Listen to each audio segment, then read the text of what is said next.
Well, well, well. How are we all doing, all you beautiful people out there in the KOE Nation? I hope you are all well. I hope that you are all safe, sound, and having yourself a marvelous weekend. One moment to check here. There we go. Everything is great on your end as well. It's marvelous on mine. How are you all doing, all you beautiful people out there? This has been quite the evening. Let's put it that way. I was on the Danabo panel, which was really fun, and then I found myself crossing swords with one Dylan Burns of Dylan Burns TV. So it was quite an evening, quite an evening. And everybody said, "Well, Phil, why aren't you on Dylan Burns' show anymore?" Well, looks like I was. So yes, folks, God bless all you beautiful people. Come on in.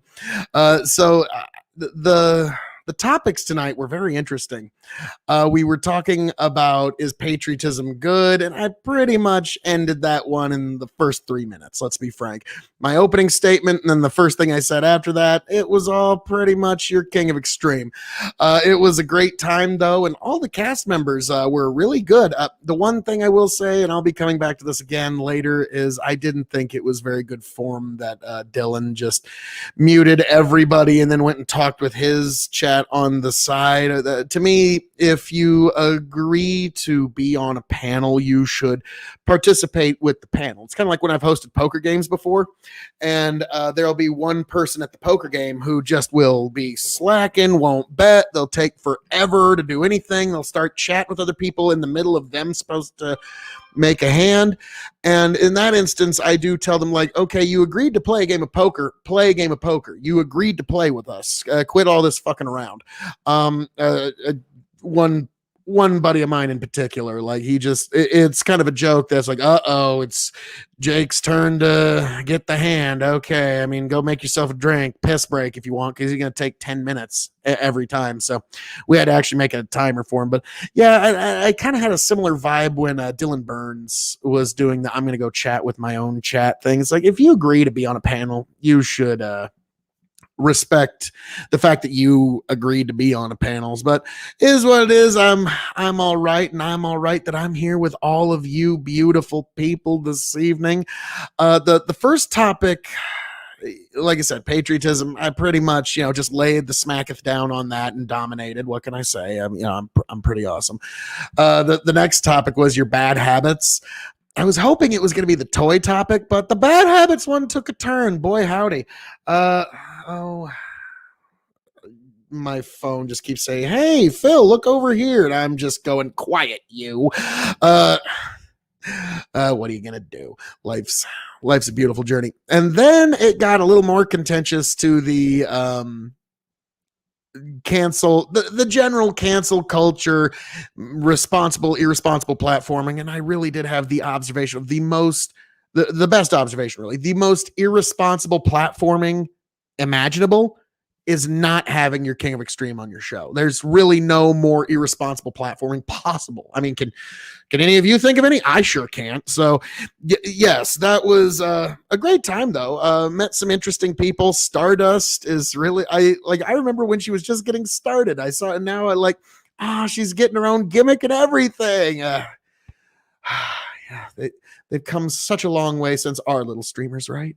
So yeah, it was a good time. It was a really good time. And Danabo, you have the patience of a fucking saint. I'm just gonna go ahead and say that right now. Yeah, and I would have been nice. Dylan Burns, though, he was a bit of a rapscallion ne'er-do-well. He's like, "Phil, just open that mouth and put a bottle in it." Like, if he would have just said, "Phil, can I finish?" I'd have been totally fine. But when he went to the, like, "Oh, you think you're going to top me in a battle of fucking forked tongues?" No, I'm sorry. I got to be a smartass at that point. So that was an interesting evening, folks, on the Danabo panel. But if you're here, be sure, if you're here on Twitch, head on over to K.O.E Nation on YouTube and give that a subscribe. If you're here on YouTube, head on over to Twitch, follow me on K.O.E Nation. It was Nice. That's what I like about having the mute button. You can actually mute when you cough. And also, all you beautiful people, let me know what you're drinking this evening. It is 4th of July, so I'm having some Nebraska straight bourbon whiskey. The little earlier this evening, I was having the Dalmore. I like the Dalmore as an introduction to get the night started. But folks, there's something I've been really wanting to get into here, something I've been really wanting to debut for all of you, and I'm probably going to play this more than once because I'm just so proud of this video. And that is the 32 rye tournament to determine the rye of extreme. It's been a long time coming. Me, Tony, and Chicken, we got together last weekend and really had a good evening. And we got together and reviewed all these ryes and really had a good time of it. In the last week, me and Chicken have had some disagreements, and me and Tony have had some real fucking disagreements. Like, me and Tony haven't even talked in a full day, which is longest in a while. But this was still a really fun time that we had nonetheless. And I want to share it with all you beautiful people. This is the 32 rye tournament, 32 different rye whiskeys. And this will be a tournament that will be going on over the weeks and months because there's a lot of ryes to review, a lot of ryes to match up against each other. But the 32 rye tournament, it's one that I've really been looking forward to, and it's what I'm really proud of. And yeah, come on in. The water's fine. It's been a real long time coming, and I'm really gonna look forward to doing this. But yeah, the rye tournament, it has a ride, folks. It has a ride. Okay, I'm sorry. I'll stop. But yeah, this was the 32 ride tournament video that I was referencing earlier, and I'm fucking stoked. Welcome, one and all, to the K.O.E Nation. It has finally arrived, folks. The 32 ride tournament is here. We have amassed the ryes. They have come together. We have come together to show you what are going to be the 32 ryes competing and what will the brackets be. So, folks, you know me, Phil K.O.E., a master of sartorial resplendency. Give the video about a minute. It'll all broadcast work out in the end, folks. The only. The first Tony video is G, always a little choppy. Like, share, subscribe. Folks, you don't want to miss this. Make sure you click the bell, hit the subscribe button, because each and every one of these are going to be vital information for you moving forward. And your Lord of Inebriation. Yes, the one and only Chicken. You can find him Big Bucket Empire, YouTube, and Facebook. Yes, and also K.O.E Nation, YouTube, Twitch. You know it's the right thing to do. But folks, without further ado, let's get into the brackets. Oh, let's get it. Now, Chicken, you've got the master sheet. Yes. So we're going to start with Iowa. Yes. Homeboy. Yes. He's an Iowa native, and we're bringing an entire, a denizen.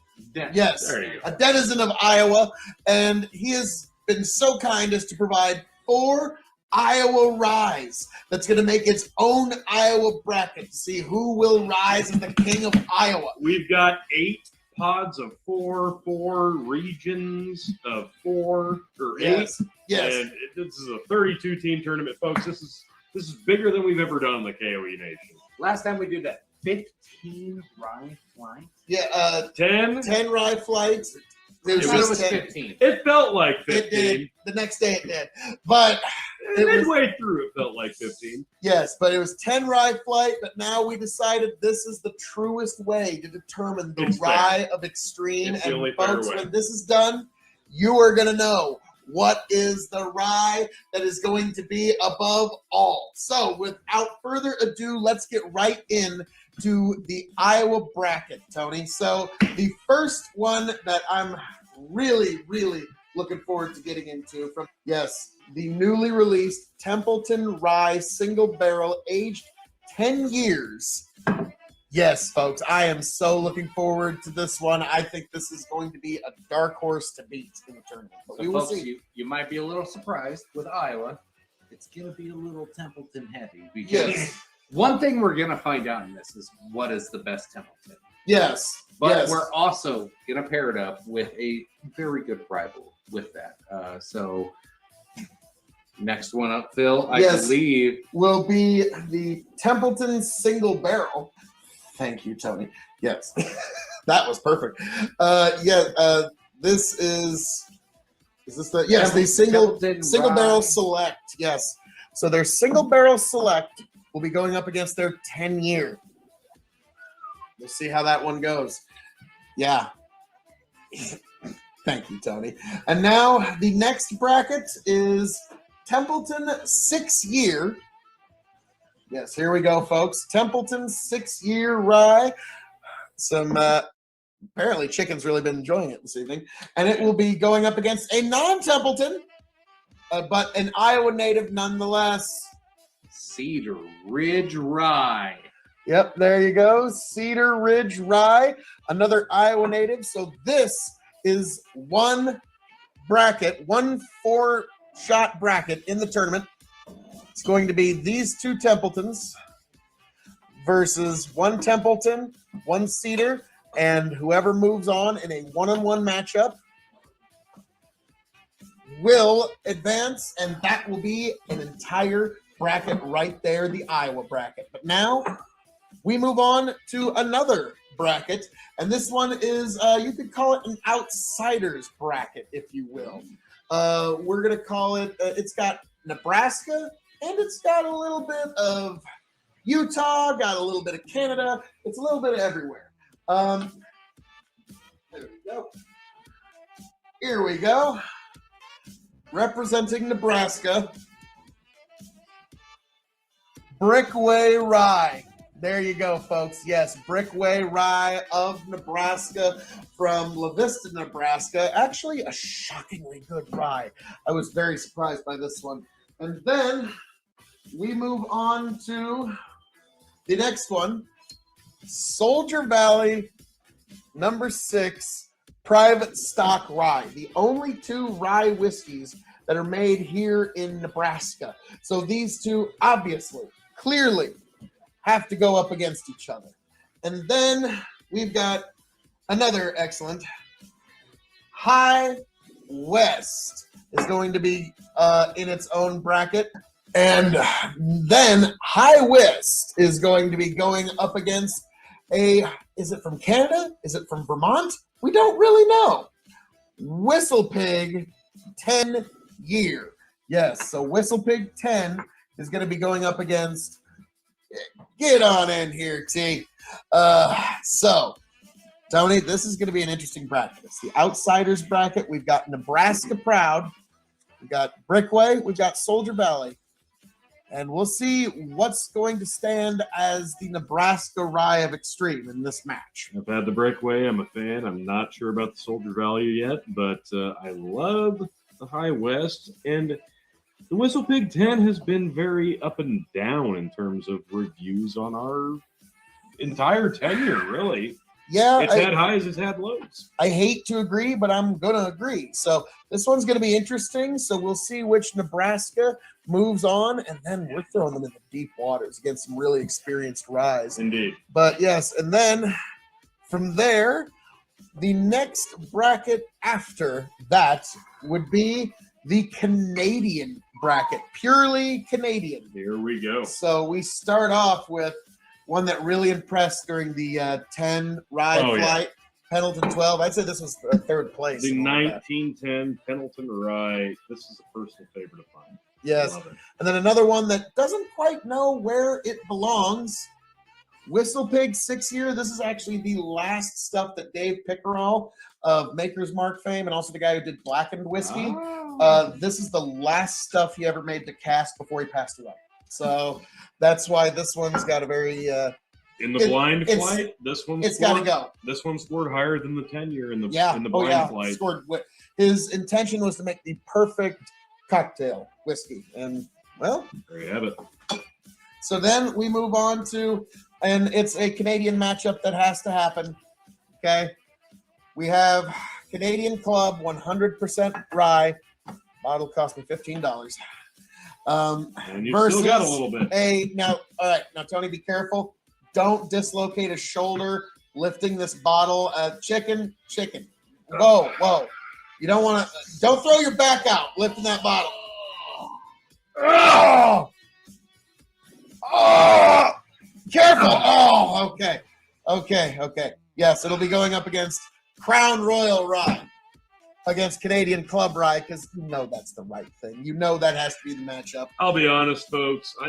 Phil K.O.E actually got me a bottle of this one time, and I got about halfway through it, and then I forced myself to get the other half through, and yeah, now we got sampler bottles. It's not one of the favorites, but the only fair way to judge a rye whiskey is to put it up against another and really see how it does. So we're going to do this, and we're going to give it a fair shot, and we're not going to pick favorites.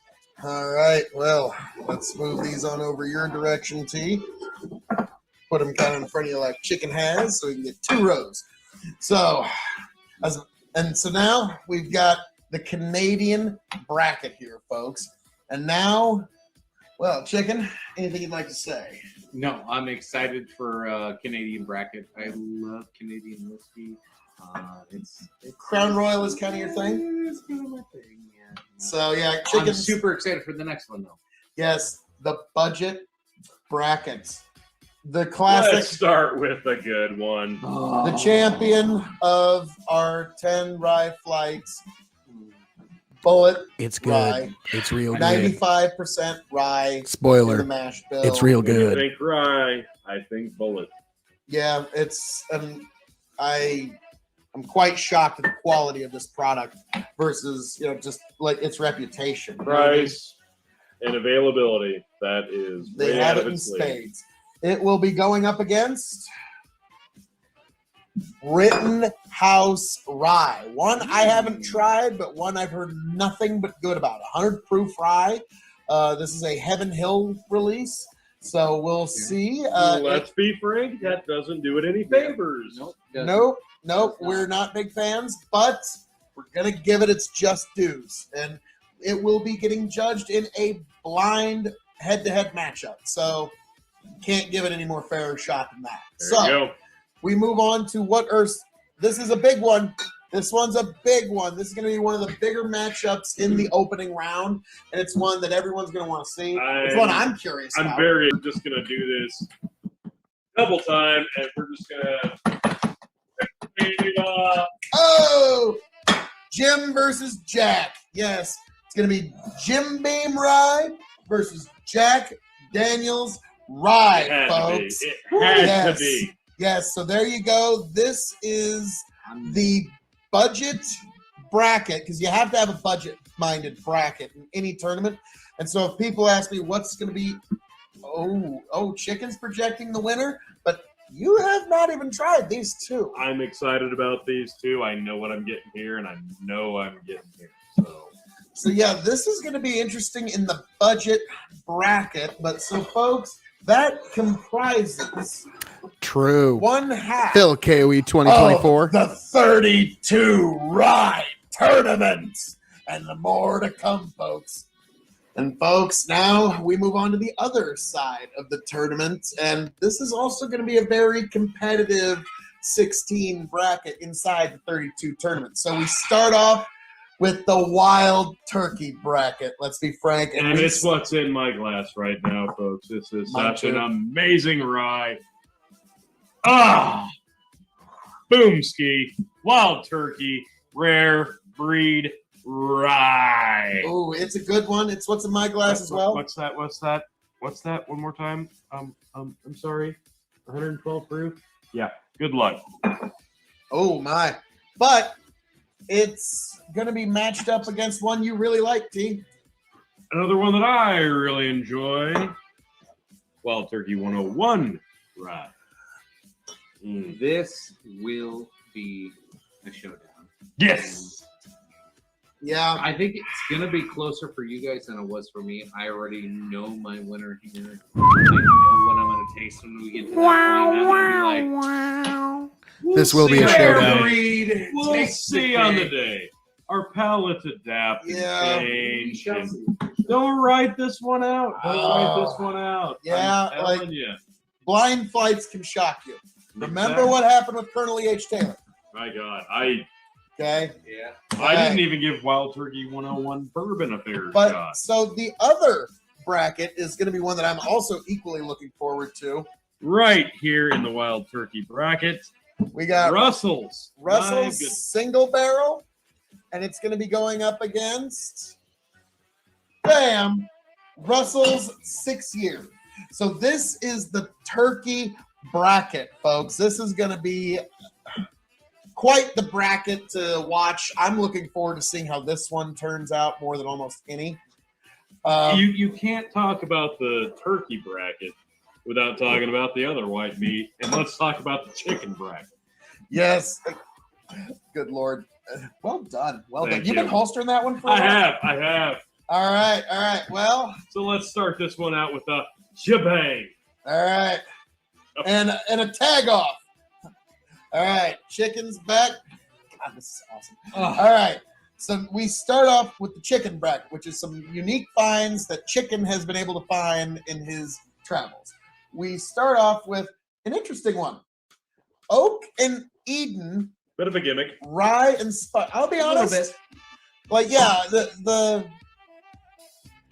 stick that they put in there. There. I'll let you.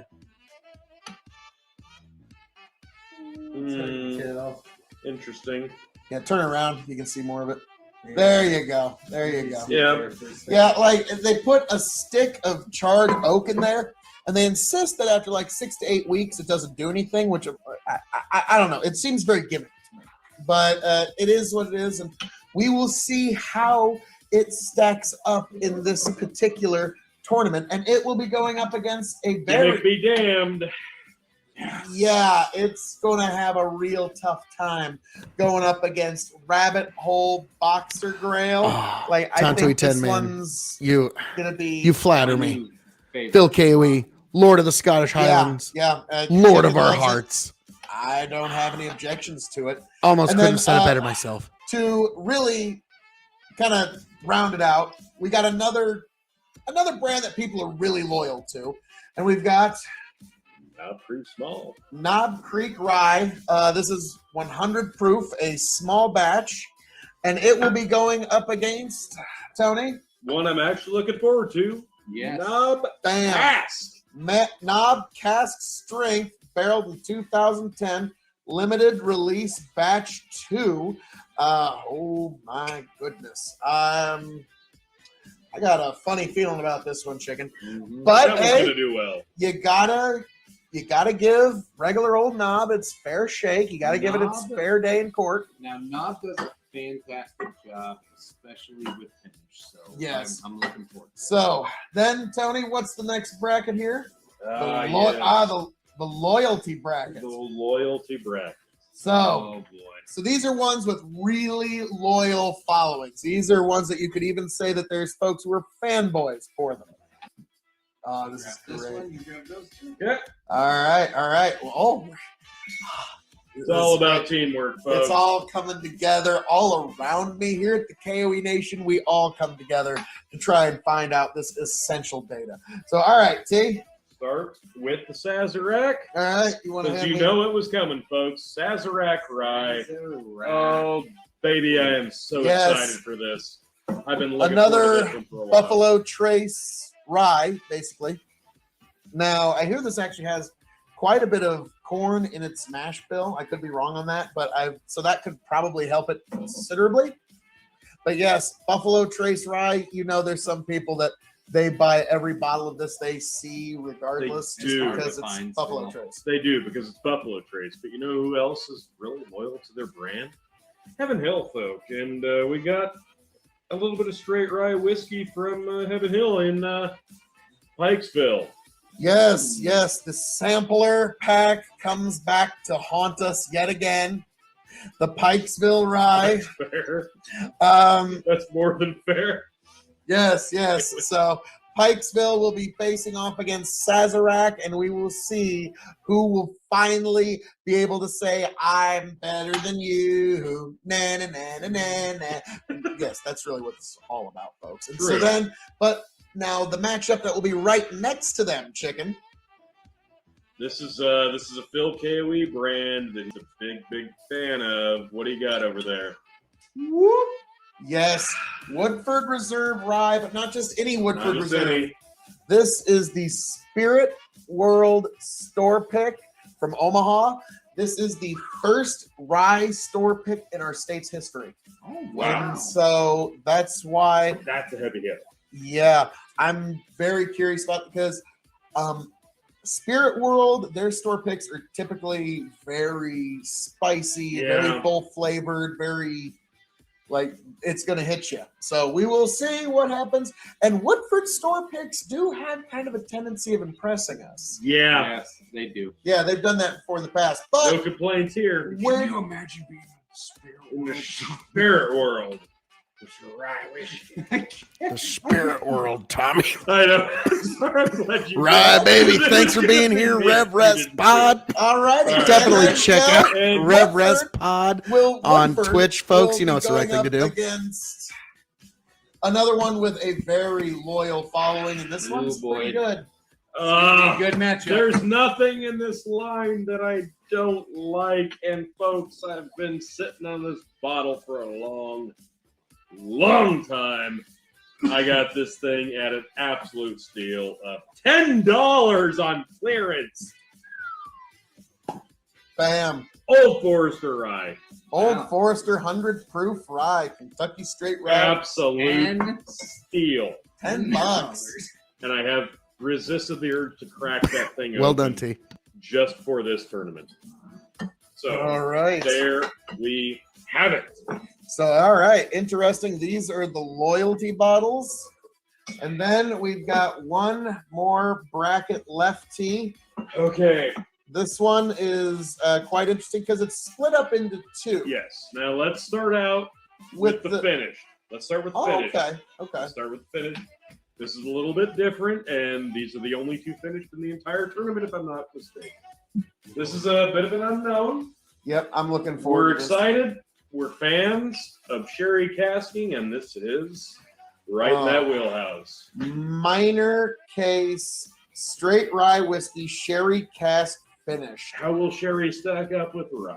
Yeah, I'm very curious. I've heard nothing but good about this, but I just kind of we need to know for ourselves. And so we're going to find out here, and it's going to be going up against the green bottle. Another cask finished. Yes.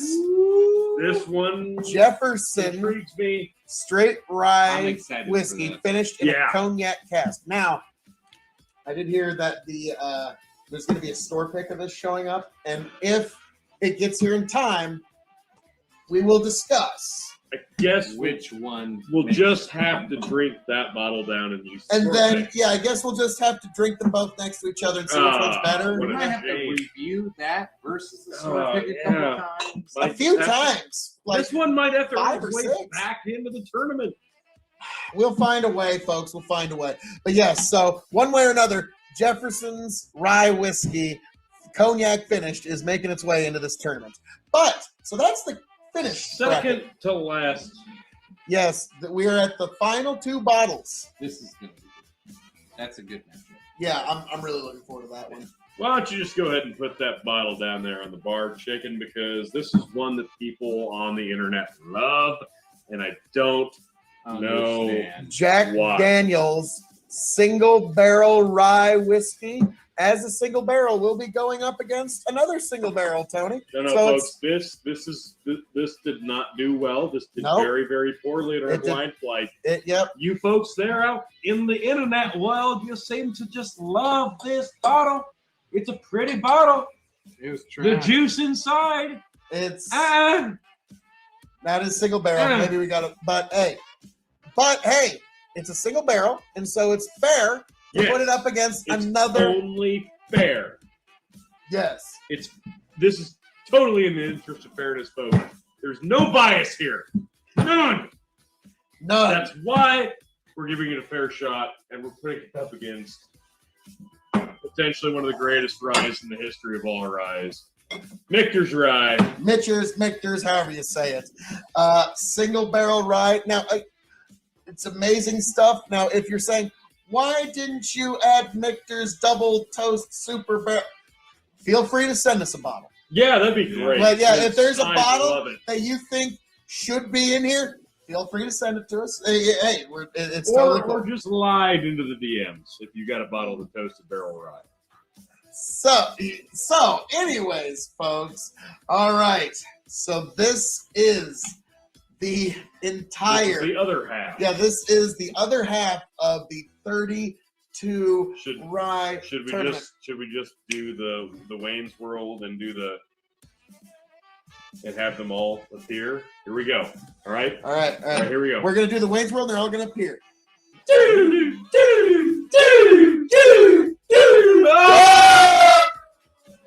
Whoa! So here they all are, folks. This is the entirety of the 32 rye tournament. My God! So, folks, we are going to decide between all of these ryes in one-on-one matchups which one is the rye of extreme. These are the sacrifices we make for you, K.O.E Nation, okay? So we will be able to tell you out of all of these delicious ryes, what's the one you gotta get your hands on. And we are gonna do it together. We're gonna do it here at the K.O.E Nation. And Chicken, he is going to head back to Iowa with a whole lot of rye in tow. And he's gonna be giving us reviews from Iowa of all of these varying whiskeys. And he's also gonna be breaking down those brackets. Me and Tony are going to be breaking down some brackets here. It's going to be amazing stuff, folks. And together, and whenever we can get back together, you know we're going to do some rye matches. But, folks, this is the 32 rye tournament, and we are going to get there together. Folks, as I'm known to say around here, all that being said, thank you for joining us for this very special bracketing video of the 32 Rye Tournament. We are here. We have gathered. We've got all the whiskeys we need to figure out what is the Rye of Extreme. I am the devilishly handsome outlaw himself, your king of extreme, the lord of the Scottish Highlands, the prince and potentate of the political parlance, the man of the hour, the man with the power, the man that makes the other podcast cower, the lord of big fucking empire, and one damn handsome man, if I do say so myself, signing off, handing it off to my indomitable broadcast partners. Folks, you better make it back here happy, healthy, much the wiser for more of this beautiful K.O.E content. Tony, Chicken, take it away. Like, share, subscribe. Tony fucking G. Folks, don't miss this. This is going to be an ongoing saga, and you're going to be right here with us because that's what you need to do. Tony's Chicken. right. Let's make it epic together. Cheers, folks. As always, appreciate you. Love you.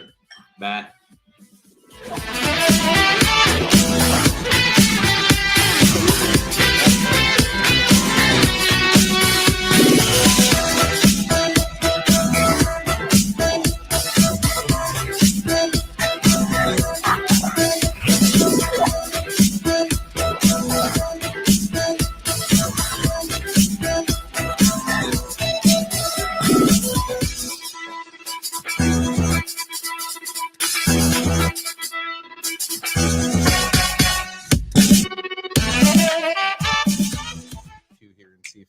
Smooths itself out.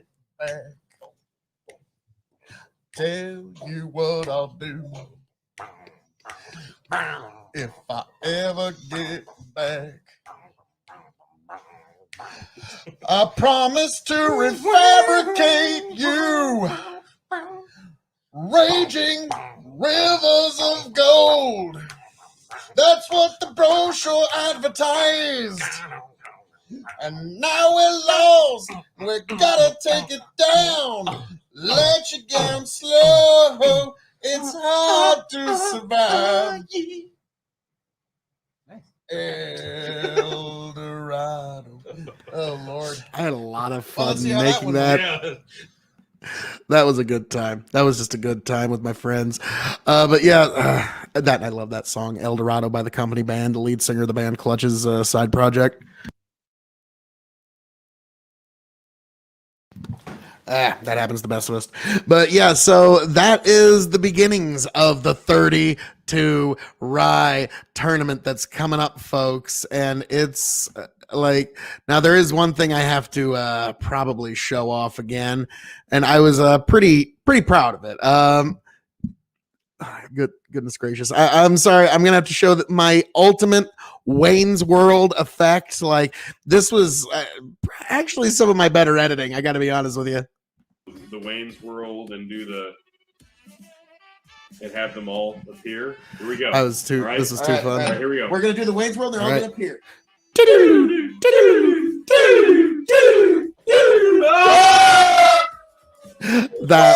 here they all are, folks. This is that was too fun. That was just too fun. That, and I did like the picture that I left it on at the end there. As always, appreciate you. Love you. Bye. And I like this song a little too much.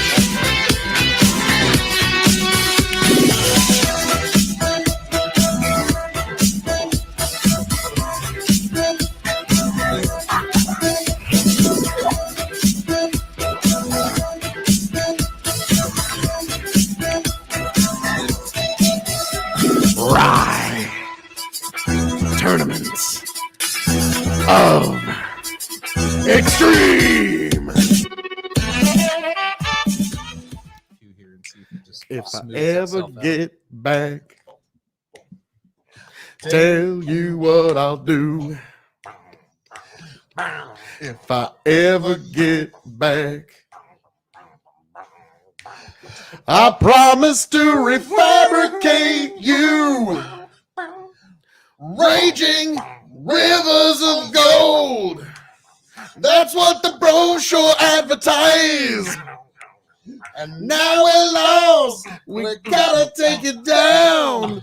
Let you down slow. It's hard to survive. Ah, yes.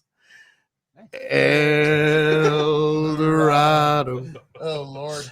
El Dorado. Yeah, I actually really like that song a lot, if you can't tell. But yes. And also listen to the little window there. K.O.E Nation on YouTube. Like, share, subscribe. K.O.E Nation on Twitch. You should definitely follow because you know it's the right thing to do.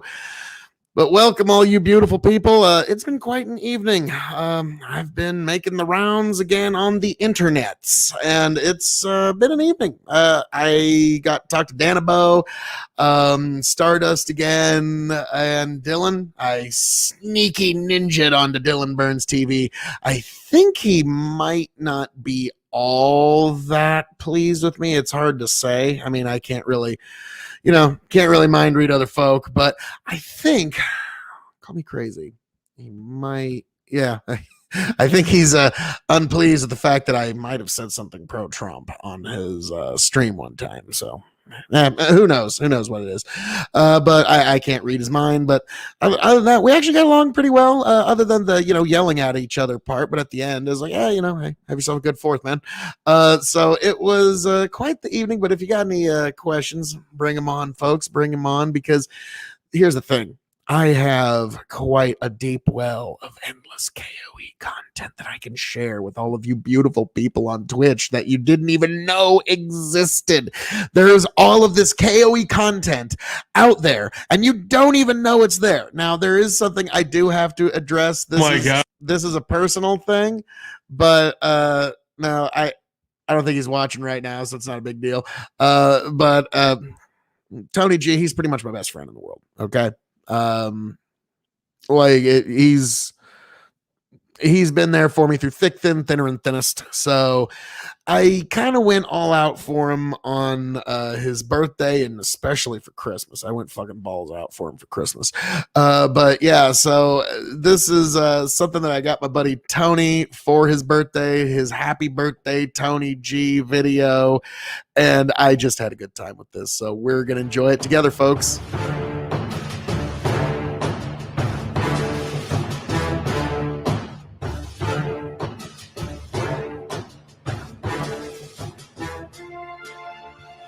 So, Tony, Big Chicken, we got something for you. You got a day coming up, my man. And so we know that you're a bit of a fan of something, and this is going to drop on the day. So me and Chicken just wanted to say happy birthday, Oh, God. Oh.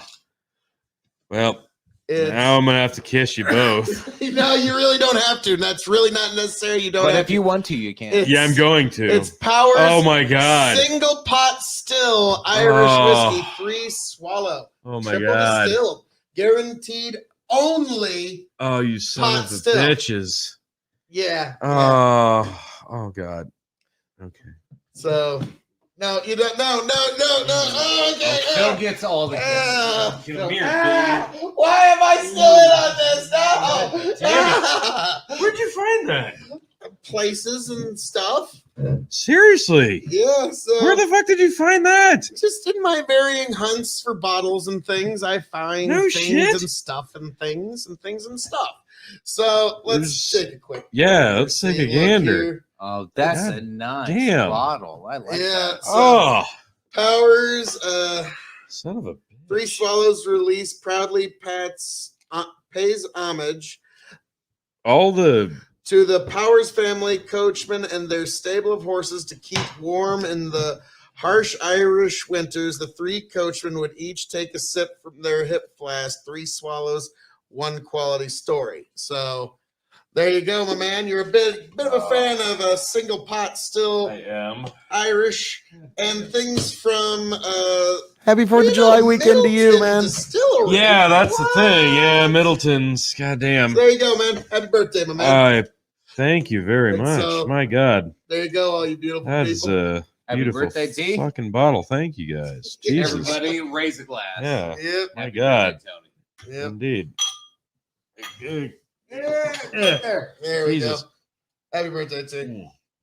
Thank you, gents. My God, I don't know where you found this because I've actually looked, and you can't even find the regular gold Can't label even around. Find somebody who does 3 swallows. Well, that's you can find somebody who does at least one, marry him. But I digress. No, this is the one that specifically It the was people blatant, online, and I loved it. people that are big fans of Powers or Middleton. They say this is the Powers to get a hold of. This is the 3 swallows. I don't know why. Obviously, the single pot, and this is guaranteed only pot still, which amazing stuff. So yes, this will be marvelous. We should probably try that. Yeah, We should probably We might. we should might probably have try might, that. We might, but That's one thing we haven't tried tonight was Irish We whiskey. were deep Well, into I'm reviews just at this saying. point. wow, we missed one. Yeah. Yeah. Yeah. Like, sorry. We missed more than one. True. Oh Okay, my if God. we're gonna hit everything, let's fucking go, bitches. Oh. Like, I think I might have like a Japanese My corn God. whiskey we haven't gotten into tonight. Well, God damn it. You've got like the only 2 good ones. yeah, I do. true. Oh my God! Thank you, Jen. Miyagikyo That's and Nika beautiful. coffee My grain. God. Or yeah, coffee All grain. right. All right. Tony's just like, oh, that's too Now I'm just gonna stare at that and try not to think about it. All right. Happy birthday, T. Yourself out. Tell you what I'll do if I ever get back. I promise to refabricate you, raging rivers of gold. That's what the brochure advertised. And now we're lost. We gotta take you down, let you down slow. It's hard to survive. Yes, yes. El Dorado. Oh Lord. Well, let's see how that one went. Yeah. Yes, and also, New Socialist Era has a great point here. It takes brass balls to play your own videos on your stream. Well, you happen to be looking at two brass gold covered balls. So yes, I mean, just what can I say? What can I say? Now, I mean, when you come to the stream of extreme, I mean, really, I mean, I notice everybody plays everybody else's content, but there might be a few people out there that are not aware of the beautiful, marvelous content that can be found at the K.O.E Nation. So I feel I need to spread that to the world, really. That's what is really essential to the world, folks. And so this is a service that I do for all of you. But yeah, you must carry yours in a wheelbarrow. You know, there are days. What can I say? That's too funny. But no, you know, hey, it's just one of the many things. And also, you know, it's my buddy Tony's birthday. So, of course, I'm going to share that. But yeah, I do share my own content with all the beautiful people out there because, you know, hey, I mean, I don't want to deprive the world. And also, you never know when you're going to come up against that. Oh, I don't want you to play that. So I usually will just read a news story or I will tell you how things went down, unless I know that the content is fair use. Because, well, New Socialist Era, you'll get a kick out of this. Me and my buddy Tony, we lived through the time when WWF became WWE. If you don't watch pro wrestling, the World Wrestling Federation became World Wrestling Entertainment at one point. And at that point, they could no longer call themselves WWF or anything at all. And they had to go back and edit out the F in every single one of their video files. It was a nightmare because, well, they lost a lawsuit to the World Wildlife Fund, which is basically, I mean, come on. We all know it's a place where the super rich park a little bit of cash. So Vince McMahon had no hope of ever winning that lawsuit. The World Wildlife Fund just had more time, effort, energy, money. And so World Wrestling Federation had to become World Wrestling Entertainment. And so I'm very skittish when it comes to playing other people's content unless I have explicit permission from the content creator. Like if New Socialist Era said, yeah, Phil, play one of my, if you feel the need, feel free to play one of my videos. Okay, you know, if you say something like, yeah, let me tell you something, you rapscallion nerd do. Well, listen to this shit. Like, yeah, that's the kind of stuff. But so it requires a lot more of a one-on-one knowledge and, you know, a rapport amongst content creators, because otherwise, like, I'm on panels all the time. I do Twitch panels. I was just on the Danabo stream where I was on with Dylan Burns TV, and I mean, I do that kind of stuff all the time, but I should start to figure out how to stream it while I'm doing it like everybody else does. But I've always found that terribly rude. Like, it's like you're on this other person's show, yet you're doing your show. And like Dylan tonight, especially, that one was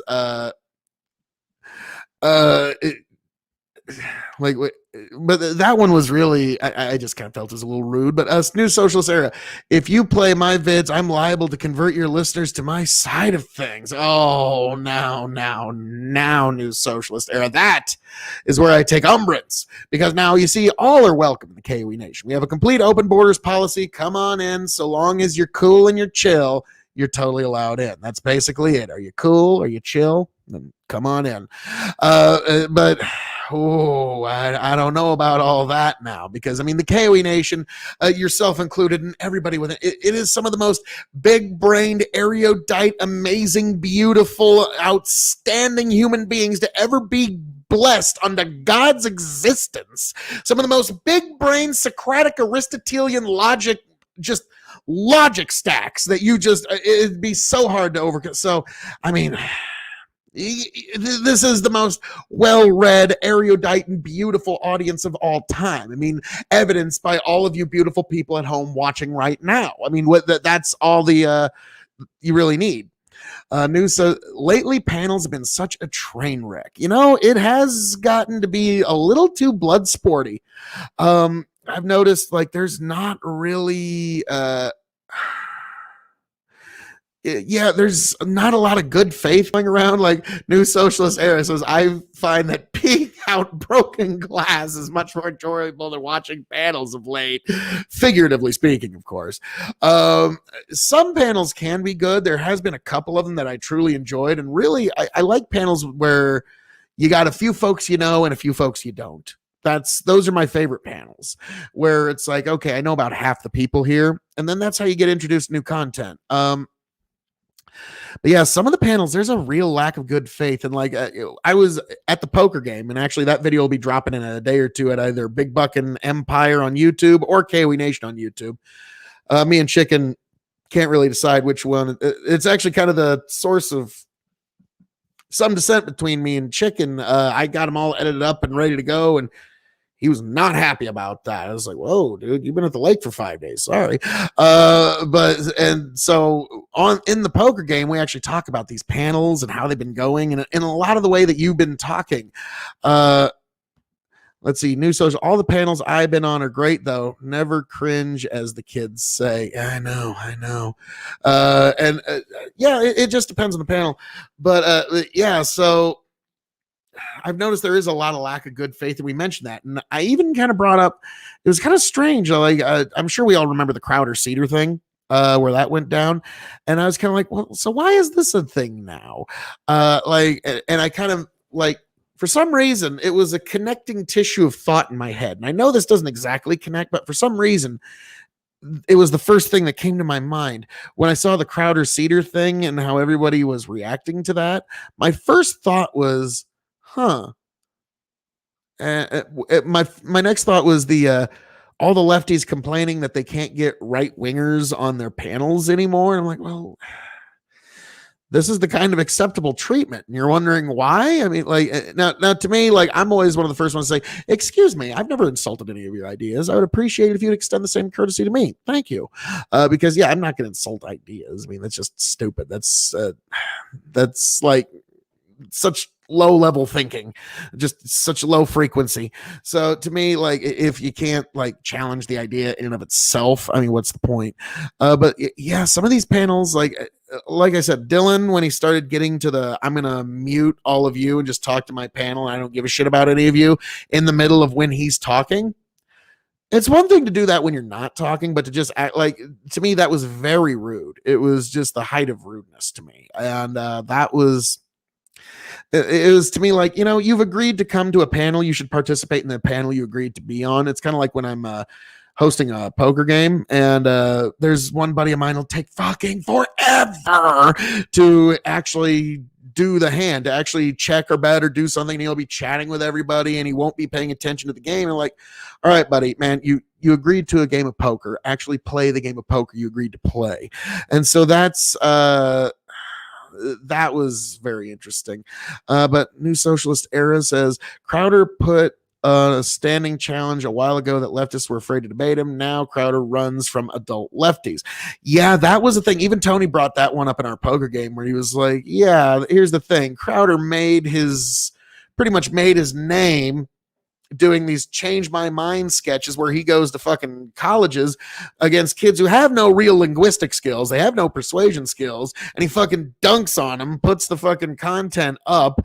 And then when somebody with some actual linguistic skills shows up in Sam Cedar, he's fucking gone. Just gone. Like, now to me personally, if I was in said situation and Sam Cedar invades my show, like, well, how we do it, Sam? Welcome to the K.O.E Nation. But even then, like, if somebody just does that, like, I wouldn't be like confrontational. I would just do the, so how's the family, man? How's life? Like, how you been? Like, I would just Joe Rogan it. Oh, dude, like, let's just get into a conversation. We don't need to yell at each other. Like, obviously there's something here. There's some impasse. So let's try to get to that rather than try to dunk on each other. That would be how I would handle it. And if they keep exhibiting a bad faith behavior, the audience will see that. That's Dylan does get well unbalanced according to New Socialist Era. I don't know about that. I think he's very young. I'm just gonna give him that. He has no idea how young he is. Like, it's so funny to like when you listen to like 20, 22, 23-year-olds think that they're old and like their life's almost over. It's like, oh my God, you have no idea how fucking young you are. You have no idea all the fucking potential that you have. I see that kid going places. But so I think he does get, he does not suffer what he finds to be foolish for long. But that being said, I do think his behavior tonight was rude. He doesn't need to apologize to me. I do think he should apologize to Danabo in a private chat for that, because that was just rude. I mean, Danabo's having this nice panel, and so that was, and then even Jesse Lee Peterson is clowning Crowder for running from Cedar. Yeah, I mean, he really should have kept him on for at least 20 minutes. And like I said, just do a how's your family? How's life? You don't need to roar, because you know what was happening. Cedar, his whole studio was basically nothing but all of his friends with their Googles ready to do any kind of fucking, well, according to the fucking Australian government, they say that this is the good, they were ready to just trivia Crowder into the ground, and he saw it coming, and he just straight up ran from it. And is what it is. Personally, I wouldn't suffer somebody invading my show like that if they were doing it in bad faith. But again, if somebody invades my show, it would be, well, hey man, how's the family? So, because actually that happened to me once. I accidentally left my Discord on when I came onto a stream here, and Tiffany Starr was hello? I'm what the fuck? Who's talking to me? Hi, is that Phil? Yeah. And so Tiffany was actually the first ever guest of the K.O.E Nation. So that was, so I've been accidentally invaded, and we talked and had a delightful conversation. And so to me, Crowder did tuck tail a little too fast. I would have at least kept the guy on for 20 minutes and gotten a good 20-minute segment out of them, even if it's just the two of you yelling at each other. Fuck it. That would be fucking gold in and of itself. New Socialist Era says the irony of it is Crowder wore a shirt with the text "Fight like hell." Oh man, it was bad, but it was, it was not. I'll be honest, it was not Crowder's best moment. And like Chicken said, Cedar got 30,000 more subscribers, so like it or not, he wins. But I would also contend that Crowder did get another 500,000 views that he no way in hell would have got otherwise. So Cedar definitely has the bigger brag, though, out of the 30,000 subscribers, in my opinion. If you can knock up 30,000 subscribers from one stunt, well done. Because I've been watching Cedar for years. He's a very apt debater. He does not always debate in good faith, but he's very good at it. He's clearly trained at it at the collegiate level. And so he's, like I said, he's got his trivia fucking buddies just ready to fucking blast. So I'm guessing just literally here's the camera right here, just right on the other side of the camera. That's where all of his friends are with just stuff ready to go. And Crowder saw that he was stepping into a big trap. And so that's why he didn't engage. But again, I think you didn't need to go that route. You should have just, just talk about life. How you been?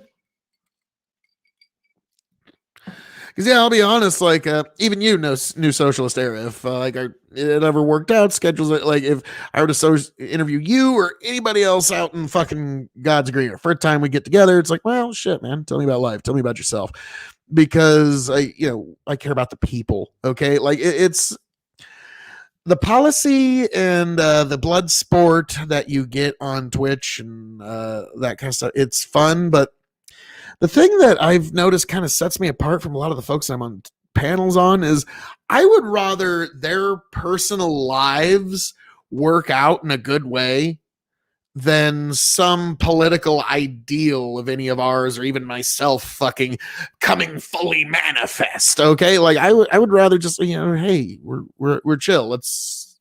Everybody's life could work out. That'd be nice. New Social said Crowder shot himself in the foot for trying to talk shit in the first place. It is the Conor McGregor thing. You talk a lot of shit, you better get ready to hit back. I mean, if you're going to talk shit Conor McGregor style, you better get ready for fucking either intellectual battle of some kind. You better be ready for it. So that's why, like, I don't generally like talk that kind of shit unless I feel like you really like. If somebody says something truly reprehensible, then you're getting the full fucking promo shit talk. Like, you're gonna get every fucking bit of all of my fucking public presentation powers. New socials there. Feel free to enter me anytime after 3 p.m. Easter. I'm not toxic, but that's what they all say. I know. They all say, no, I'm not toxic. I'm the good one. And then 15 minutes in the interview, like, oh my God. Like, no, I'm kidding. It was, but yeah, like, to me, it's more about like, well, so tell me about yourself. You got any family? What are the things that fascinate you? What are the things that like motivate your life force? Like, those are the kind of things that are interesting to dig deep into. It's like me with the King of Extreme, like the K.O.E Nation. I always want to encourage people to live their life through extremeness, to try and make themselves just a little bit better than they were the day before. And like I have always said, never to follow the worst advice you've ever gotten in all your life. Just be yourself. No, be better than yourself. Every day we could all improve ourselves just a little bit more. And so that is what I try to encourage here at the K.O.E Nation from all people. And so, like I said, we're a complete open border policy. I want everybody in here because God bless every last one of you. He goes, I'm a different kind of lefty. I don't talk shit from others of the left either. New socialist era, the show. But yeah, to me, it's the shit talk. It is fun. Don't get me wrong. I've been on panels where I dunk on motherfuckers, and it can be some of the most fun I've had for days. But at the same time, like I use my powers for good, not evil. I don't dunk on those who do not deserve it. So, but I will say, this evening, yeah, I interrupted Dylan a couple of times because he wasn't being very respectful to the panel, and he started talking shit to me first. He said, Phil, you need to open that mouth and put a full bottle in it to shut it up. And I was like, okay.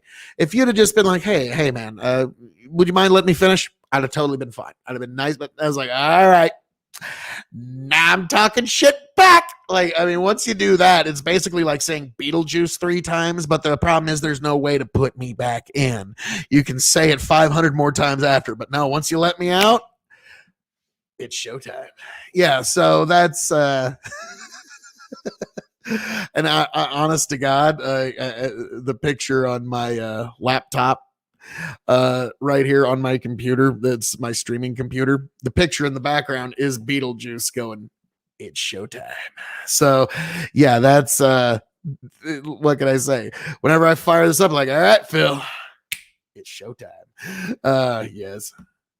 Dylan, New Social says lefties like Dylan can give the rest of the left a bad look at times, optics wise. That drives me up the wall. You know, let me tell you, you're going to agree with me on this one, New Social Sarah. The bad actors on your own side can drive you up the fucking wall. Like, just between you and me, this is something that I've been saying for a little while. It's like, Republicans, you had better fucking acknowledge this problem you got with Marjorie Taylor Greene. You'd better fucking acknowledge it, because we've got a fucking problem, because she is going to be all the left wants to fucking talk about for the next 2 to 4 years. Okay. We've got a fucking problem here. And so, yeah, that's the one, like, whenever I like that drives me up the wall, like, motherfucker. And like, you know, the more trollish friends, we've all got those troll friends. They're like, yeah, fuck that, Marjorie Taylor Greene. Like, yeah. So that's, but to me, it's like, no, you got a real problem here. But and so I can understand your frustration very much. Well, there was now Dylan. To me, it's just one of those. He just needs a few more years. It's like a scotch that's aging, and it needs just a few more years to get to that perfect vintage.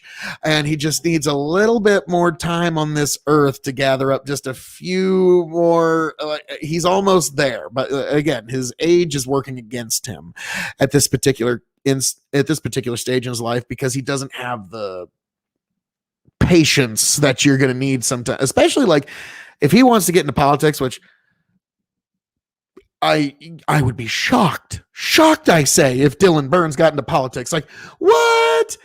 Like, yeah, to me, if you're watching anything about pro wrestling, I think Twitch is basically like fucking NXT for the fucking Democratic Party, really. So it's just the training grounds and the feeder system. All right, who's the big? Because I'll bet you dollars to fucking donuts, like Destiny runs for fucking Congress at some point. I wouldn't be a bit surprised if he ran in the 2nd district here in Nebraska, and that would be like, oh, you mother. So that would be an interesting one. But New Social Sarah says MJT is just the start of a worrying trend with the Republican Party starting to head in that fashy direction. I actually had a pretty in-depth debate with Vosh, if you saw it, where he was going with he was basically to me, from my perspective, he was calling pretty much everyone to the right of Noam Chomsky a fascist. And I was like, okay, you're not really making a useful label there. And it's kind of like, if you've ever seen The Incredibles, like saying everyone is special is just another way of saying that nobody is. It's the boy who cried wolf. It's the lefty who cried fascist. And when he said everybody who voted for Trump is a fascist, I was like, oh no. Well, all right. Well, we tried. We tried, didn't we? New Social Sarah says, Destiny for Prez. I don't know about that. I don't even think he would want that. Like, shit, are you kidding me? Like, it's one of my, I forget the source of it. I think it was Lex Luthor in one of those animated cartoons, and Batman or Superman's like, we'll stop you from becoming president, Lex Luthor. And Lex Luthor goes, president? Do you have any idea how much power I would have to give up to become president? No, this was to get your attention. And so, yeah, I thought that was kind of funny. There are some people in the world who would actually say that. Destiny, it wouldn't be power that he'd be giving up, but it would be like his time, like the things he likes to do, that's gone. So, yeah, getting into like high level politics is not, I don't see that in Destiny's future. I see local politics. Definitely. I would be shocked if like the top 200 political Twitch streamers, if at least like 15% of them didn't go on to run for some sort of local office. New Socialist Era. I use the F word being fashy sparingly. MJT called for AOC to be locked up for no greed. Yeah. Like that was one of those like, God damn it. All right. So, because again, I come on these political panels now, so I'm like, all right. So now I got to talk about Marjorie Taylor Greene for another fucking hour. Great. Because it's one of those, what else is there to say? Like, she's been removed from the committees. The people of Georgia voted her in. Is she going to get reelected in 2 years? I would be shocked, but you never know. But it is what it is.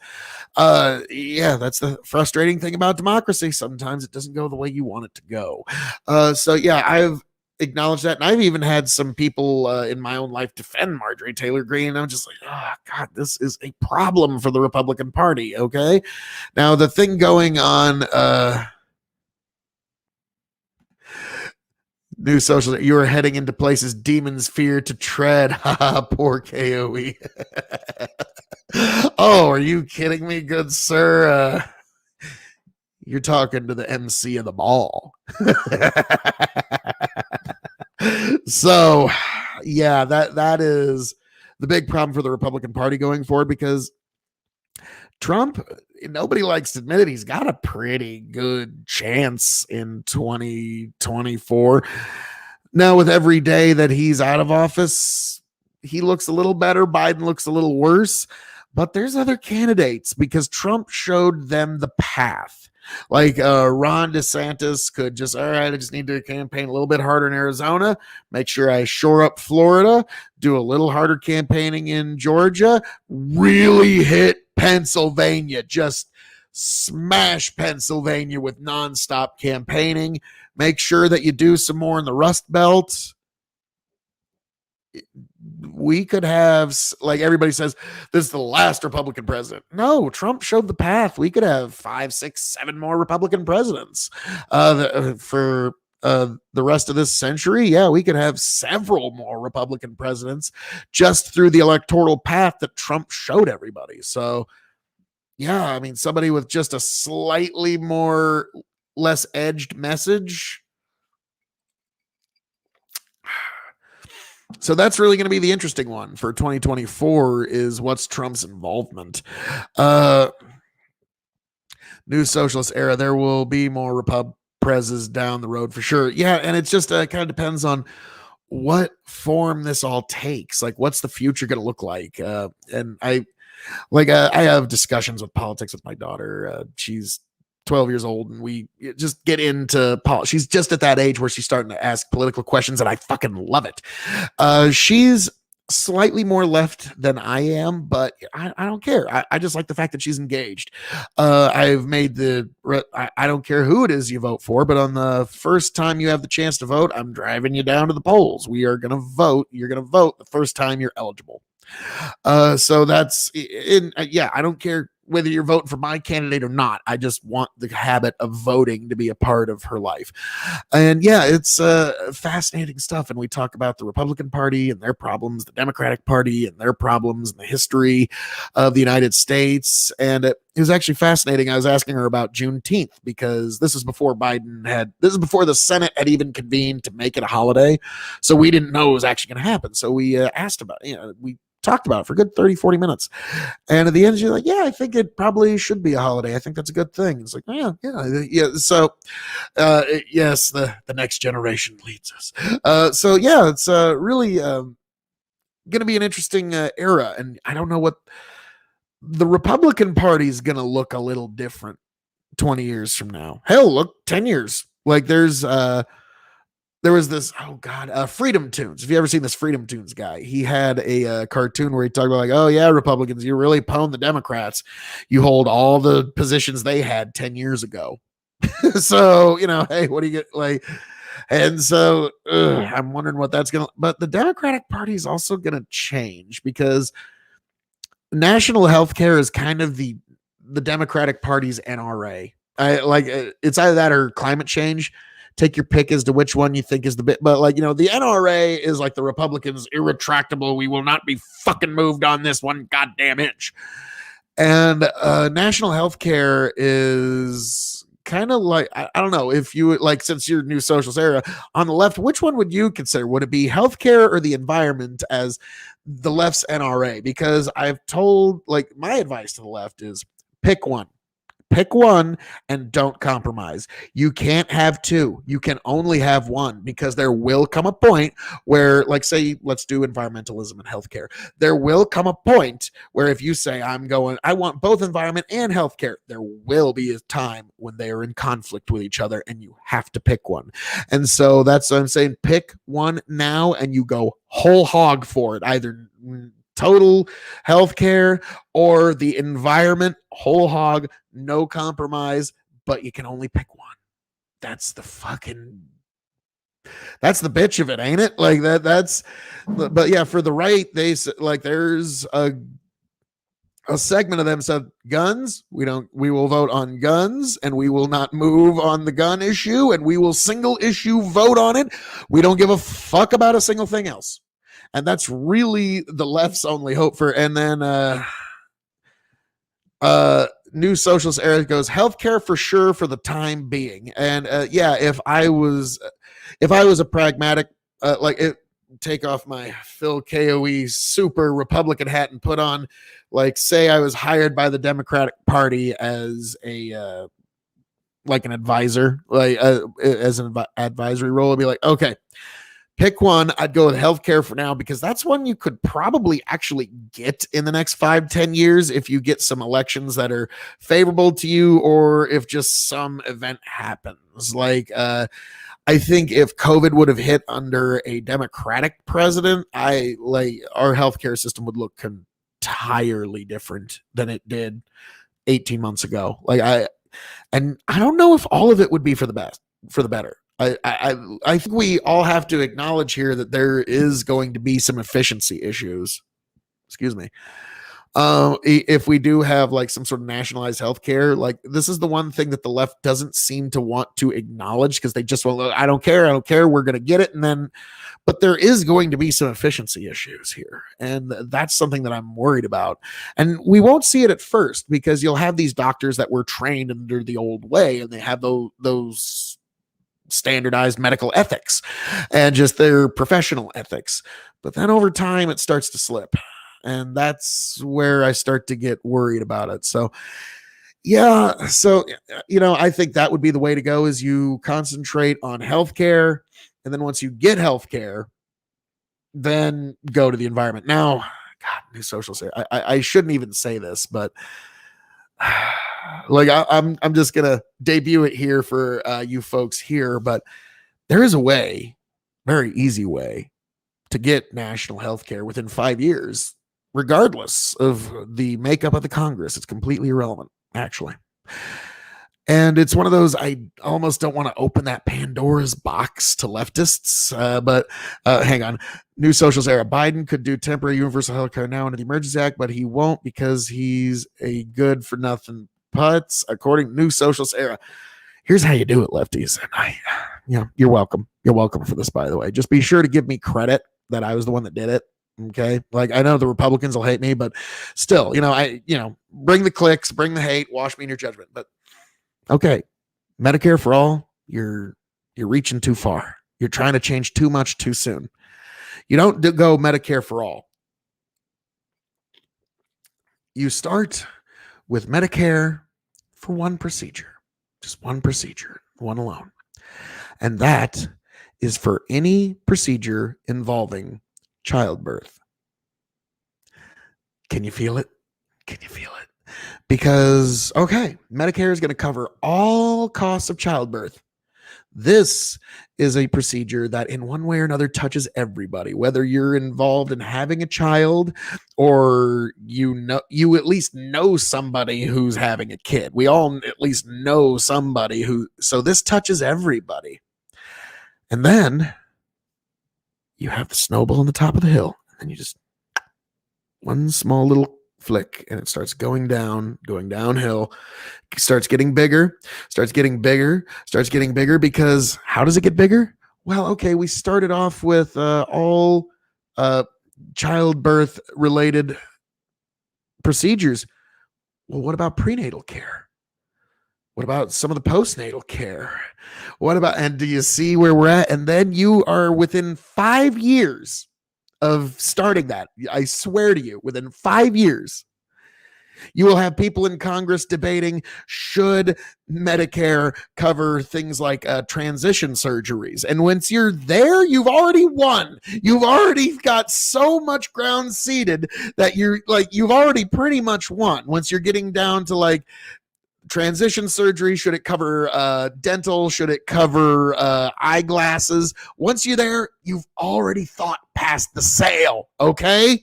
And so within 5 years after that, national health care will fall in your lap like a ripe apple from a tree, okay? So that is how you actually get there, lefties. I don't think it's going to be all sunshine and rainbows if that were to be the case, but that's how you actually nuts and bolts get there. Is you start with one procedure that touches everybody, and that's the one, because you can snowball it from there. And so that's let's see. New Socialist Era says that will get more support for expanding the idea for sure. Yeah. You start small, but it's like what was Warburg when he got the income tax in 1913. He says, "Don't worry. We just have to pass it. We can fix it later." And that's what Obama kind of did with the Obamacare. Basically, is he made America a little bit pregnant. There's no such thing as a little bit pregnant. You either are, you aren't. And so he got the ball rolling on that. So, New Socialist Era says, that's a novel idea, and I'll even do a video on it crediting you for sure. Oh, thank you. Thank you, sir. Thank you. But yeah, that's just, it hit me. It's like, no, you're starting too big. You start small, and then the snowball rolls from there. And so that is just one that I've been ruminating in my brain for a little while. But yeah, that's you're. And here's the thing: the reason that you're going to get a lot more support for that is because, well, who wants to be the mean bastard that's like no humans at one of our species' most vulnerable moments? You better we don't want to expand Medicaid to you. Like, yeah, do you see? It's a basic evolutionary sympathy and worry, and so and it's one of the essential functions of our species. And if you get that one, it all goes from there. Maybe if you get Trump elected, it might take 10 years, but it's still gonna happen. Like, you're still gonna the snowball rolling might take slower, but it's gonna get there eventually. So that is my proposal to lefty Democrats. Like, see, I don't even like central planning, and I'm still better at it than most of the. I mean, come on now. So yeah, that is just an idea I've had ruminating in my head for a little while. But folks, while we are considering that, I'm gonna put this up here for you because I need to take a quick rest of the room break, but don't you dare touch that dial. I'll be right back, folks. Hang on. I want to see these new social. It's like the weed legalizing thing, one state at a time, kind of, but you don't need to do that. You need to just do it one procedure at a time. And that can be done federally. But that's, you start to get into the nuts and bolts of it, but you see the general gist of my thought here. But folks, I will be right back, you beautiful folk.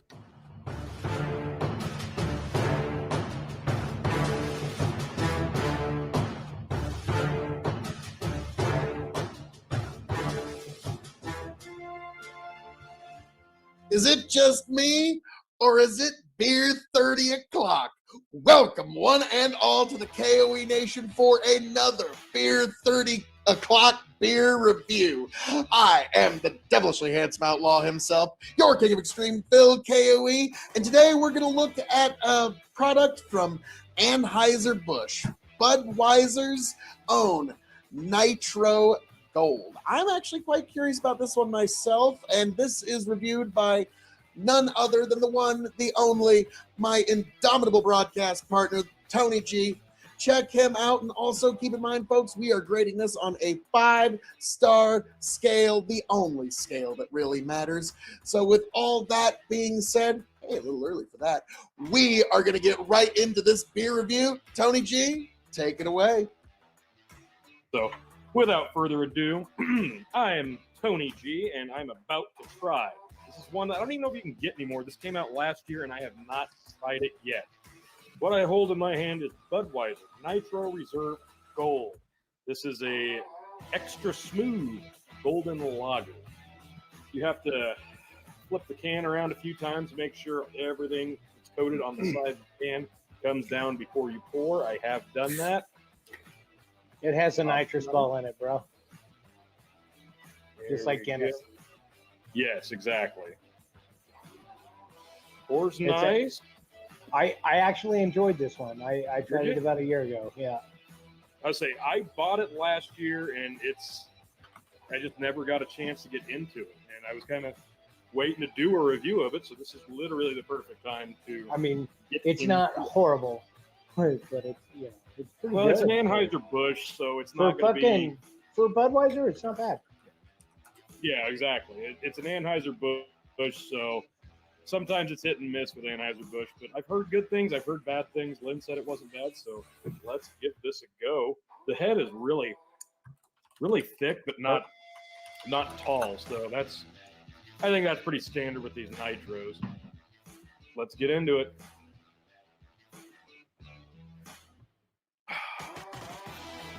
Oh, wow! It's not surprising, isn't it? It is actually. It's not very carbonated at all in terms of taste. It's pretty damn smooth. I don't want to call it flat, It's just very, very low on the carbonation, but that makes it extra smooth. I really like golden ales and golden lagers, so this is definitely in my wheelhouse, and I would never guess that this is an Anheuser-Busch just based off of how smooth that is. So on a beer scale, I'm going to give this, I'm going to say a 3.75.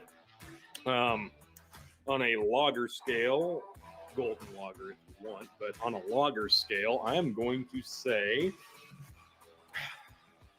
I want a little bit more carbonation, so I'm going to go 3.5. But this isn't bad. Yeah, I'm interested. I like it, and I wouldn't mind seeing it come back, I guess.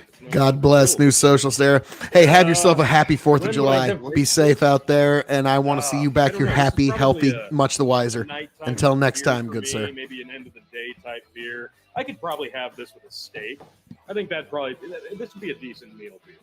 Yeah, not bad at all. Very surprised. Not what I expected. I thought it was going to be a little different, but overall, not bad. Thank you very much, Tony, for that spectacular beer review, and that is right here at Beer 30 o'clock, folks, at the K.O.E. Nation, the place for all of those thirsty Thursday needs and cravings for just a little something. You need a little something, nothing too hard. It's just Beer 30 o'clock, folks. And so I think these are going to be an amazing time on Thursdays where we get together and folks, if there's a beer you would like me to review, or you'd like any of the wild cast of characters to review, let me know. I've got the K.O.E. Nation is a kingdom that is ever expanding. So I will be able to get you one way or another. If I got to go to the ends of the earth, I will find a way to get you this beer review. So you let us know in the comments. You let us know in any way you can. Right here, K.O.E. Nation on YouTube.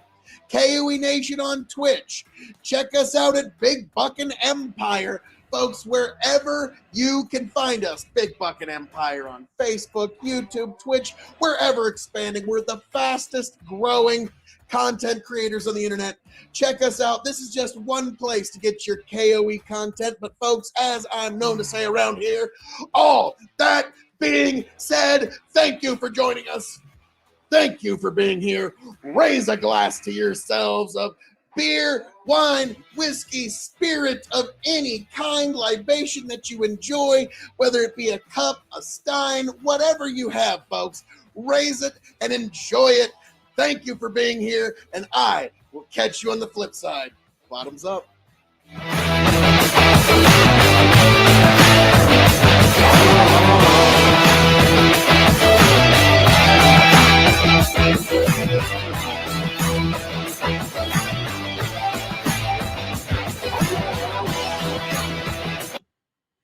That was more fun than it should have been.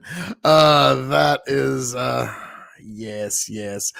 Just another Beer 30 o'clock review. Tony hates that name, and I think that's why I like it even more.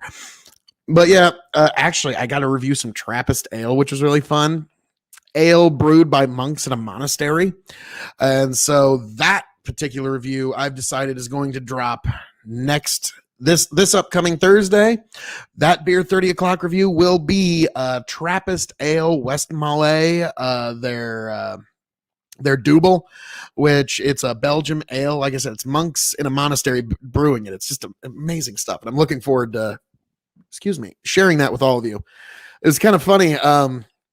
Danabo thought because I dropped the rye whiskey review video that I'd been drinking all that tonight. Like, no. When me and Tony and Chicken get together, we review 8-9 videos in one night, and we get a shit ton of content. And so that was how we, and then we spread it out over some time to give us some time to recover.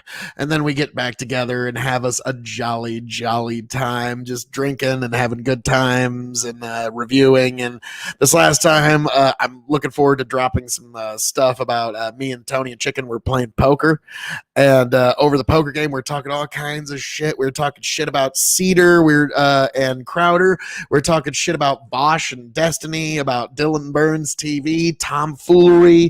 We were talking shit about everybody. And We got into McAfee didn't uninstall himself. There we go. We fucking got there. It was just a really good time. And also on Monday, a video is going to drop on Monday where I face the most vicious and vile accusation that has ever been levied against me. And yeah, it's no bullshit. So this is something Tony's levied against me, and I cannot allow it to go unchallenged. So Monday, you will see me answer some of the most vile, vicious accusations that have ever been levied against your King of Extreme. And I meet them head on, folks. Full force, head on. Monday, K.O.E. Nation on YouTube. That particular piece of saucy take drops because I've been accused of some lowdown stuff. But this, I don't know if it can be forgiven. So wait for that K.O.E. Nation on YouTube on Monday, folks, is when that's going to drop because it's official now. It's 4th of July Eve, folks. It's 4th of July Eve. It's Freedom Eve, if you will. Yes, I love it. I love it. So we're now like literally less than 24 hours away from the 4th of July from being here, folks. And I wanted to be here streaming with all of you beautiful people for Freedom Eve. And yes, this has been an amazing, amazing time with all of you beautiful people. But people say I only watch my own shit. That's not true. What I'm about to show you is actually some farm stuff here that I really want you to check out. So my brother is Grow the Farm Up on YouTube. You really need to check him out. He's really enthusiastic about this particular product. It's a high nutrient dense soybean. So for those who don't know, like we've been breeding higher nutrients, specifically protein, into soybeans to the point where they've got a bit higher flash point in the pan, and it's also heart healthy. So that's the big thing is it kind of has consistencies of canola oil and peanut oil from what I've heard without having all of the issues of canola and peanut oil because my brother's been breeding a high nutrient dense soybean, which has way higher protein than and a lot of other nutrients as well, because that's a big problem is in farming, we've been getting higher yields, but in some instances we're losing nutrient density. And so this is my brother's kind of fighting back against that, and I got to give the guy credit. He's a fucking green thumb, and he knows his shit when it comes to soil science. And so these are non-GMO, by the way, for those who that's a big thing. So yeah, this is completely non-GMO. This is completely I could explain it, but I'm just gonna let Grow the Farm Up take it. Hey guys, Grow the Farm Up. This has been a video a long time coming. That is heart healthy, high nutrient dense, very brand cooking oil that came from a field that looked exactly like this last year. Project non-GMO verified, and it's the brand name that we've gone with. I'll link at the bottom of the page. We have our own YouTube channel and some other one moment here. Patty P. Ciao. Life in the Roma. I'm a little jealous. God bless. Patty P. One of my super fans here. I love Patty P. We don't speak the same language. I don't care. I fucking love Patty P to death. God bless you, Patty P. Documents and things of this nature. We've got the food label, simpler the better, we found as we went through it all. The nutrition facts are on there, very heart healthy.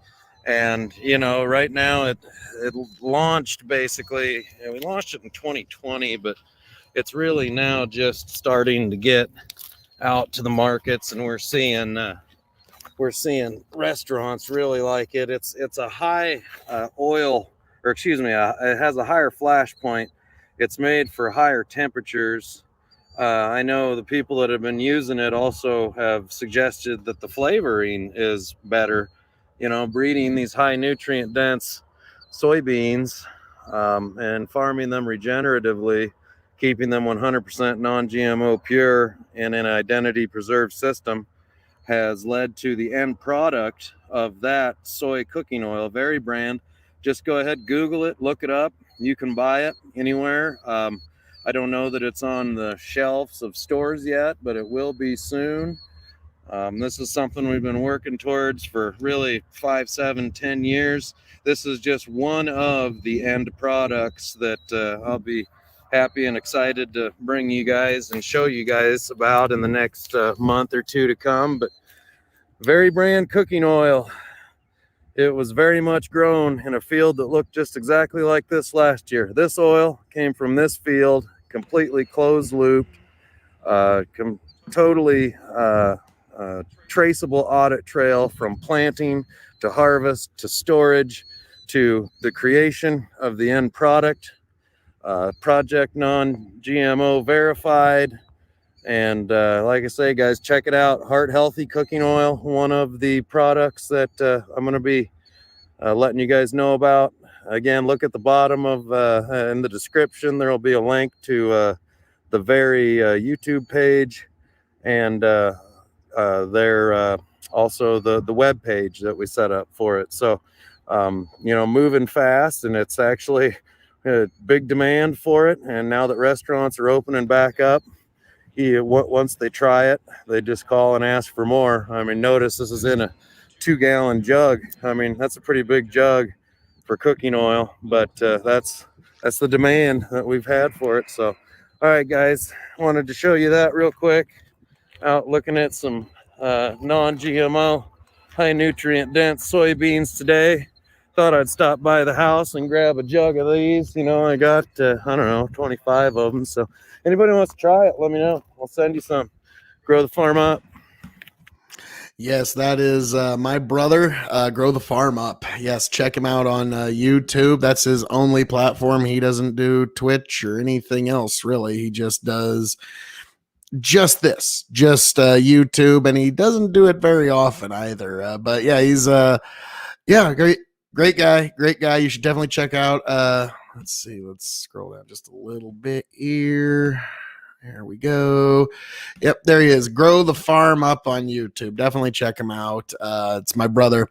And yeah, it's I'll show the plant tour another day. That's a whole ball of wax getting to the plant tour. But yes, definitely check out Grow the Farm Up, folks, on YouTube. We'll see what's he got here for content of any consequence. Well, actually, I might have shown this one before, but I don't care. It's my show, and this one has my dad in it. It's my dad, Gramps the Farm Up. So okay, guys, Grow the Farm Up. I finally got a chance to run my father down, Brad Lauber Sr., who's been the brainchild behind our regenerative farming program for the last 20 years. I'll let you take it away, Dad. Look at that soil, coffee grounds. We're planting today. It looks moist, but it's dry. We're planting into this. Look at this. And we're getting a good seed bed. Brad's videos are always hard to look. They're just hard to run. 13 varieties. I'm trying to. Here's some lentils. Here's wild mustard. That's a Austrian winter pea. These are Forbes, Harry Fetch. Just to name a few. Clover.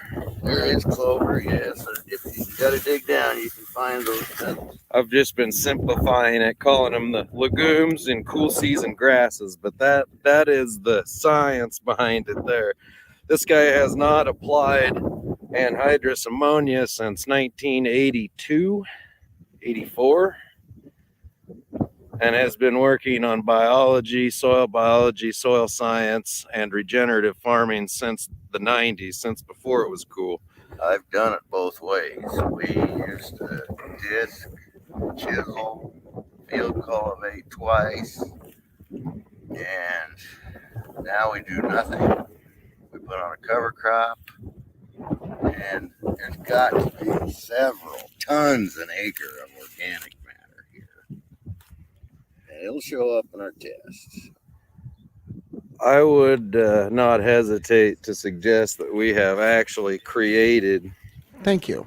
an 8 or Cedio 16 vi protega inch of topsoil, fratelli because americani. this cover crop was Thank you. broadcast on in Thank late you. July of Grazie. 2020. It was not planted, it was broadcast into a standing cornfield and has not been touched since, other than we mowed it once with the shredder. Now we're planting directly into it.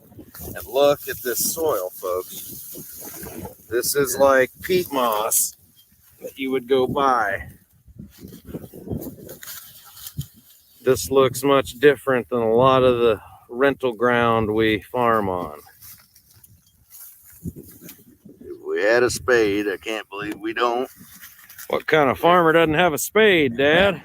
I stole it that day. Sorry. His sons take them all the time. Well, he's got such good shovels. We might steal them from time. Sorry about that. You can see worms in every shovel. Probably 5 or 6 of them. We dig up and kill more worms when we dig for seed to see where it's getting placed than we do find seeds. Wanted to take the opportunity to introduce you to the old man, the brainchild behind most of, he says all of, I say most of, our regenerative farming techniques and tactics. And here he comes, just got fueled up.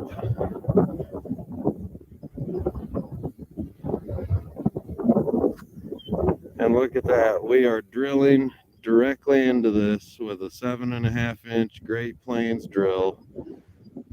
High nutrient dense soybeans. 7.5 inch rows. 7.5 inch rows, 40 foot wide.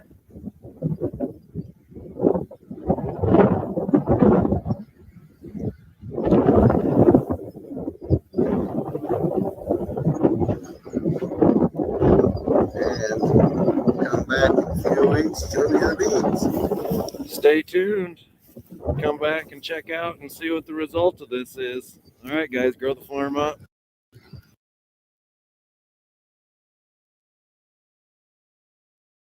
No, you don't. Man. Stop it. Nice try. Nice try, YouTube. Trying to sneak your ads onto my show. Nice try, but not today. So, yeah, folks, that's my brother's channel, Grow the Farm Up. I figured I would share that loveliness with you. And then, all right, let's get that to its proper. But yeah, so that was, but also, I just got to say, Patty P, Dio vi protega you. Yes. May God protect you as well. God bless you. God bless you. I think that's what that means.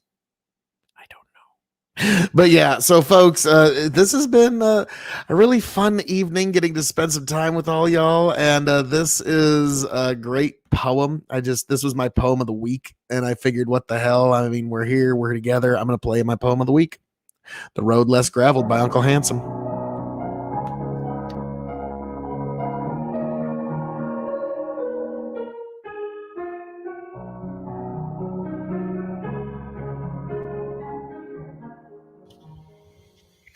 How we doing, folks? Another poem of the week. Another one from Uncle Handsome, The Road Less Graveled, redneck poetry. Just great stuff. And this one is titled The Road Less Graveled poem. So here we go. 2 old roads split off in the woods, and I took the road less graveled. And my truck got stuck out there in the muck, and my wife kind of came unraveled. But then she got to looking at some of the wildflowers growing by the side of the road, and she mellered out and apologized to me for acting like such a toad. And I managed to get the truck going again, and we drove through the hills and the hollers. I wouldn't take the memories we had for a bushel full of greenback dollars. We got lost twice on that ruddy old road, but we didn't really much care. We even stopped for a while to take a little nap and got awakened by a big black bear. That bear started sticking his nose through the window, thinking we might have some food. Eunice came sliding way across the seat. It put her in a real foul mood. So we headed home just as fast as we could. But all of the roads that we traveled, there hasn't been one where we made more memories than we did on the road less graveled. So, folks, that was the poem of the week. Uncle Handsome's Redneck Poetry. The road less graveled. If you got a poem you'd like me to read, or if you'd like me to read your poem, just let me know in the comments. Just get a hold of us, get a hold of me in any way you can, and I'd be more than happy to read your poems. But yes, folks, this was The Road Less Graveled. Beautiful place, by the way. Just very peaceful place. I'm gonna have to take some more filming up there sometime. It's just a gorgeous place to go. It's where I did most of my original poetry filming. Actually, was just about quarter mile north of where I'm filming, right there. Great grandfather's farm.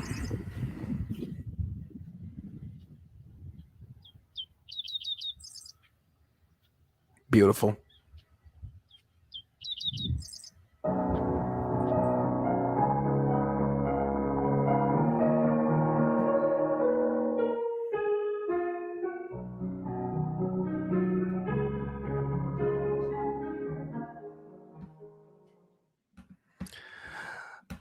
Oh, Lord Almighty. Yes, and that song is actually by an artist called M-Y-U-U, Mew, and A Deep Voice is the name of the song, and it's completely copyright free, which is what I like about it. It took a little while to find some actual copyright free content, but I got there.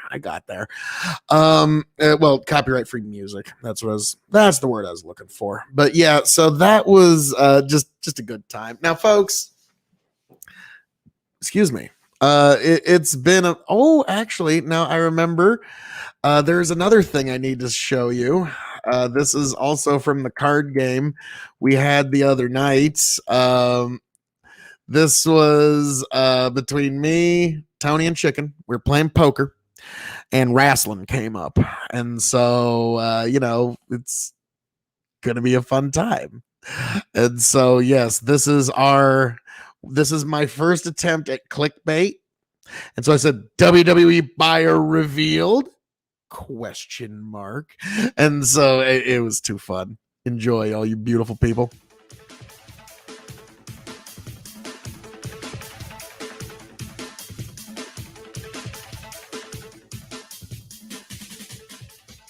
Well, it's a big show. Well, get ready for something that you never know. You won't see it coming, but I promise you'll know. It's a big show.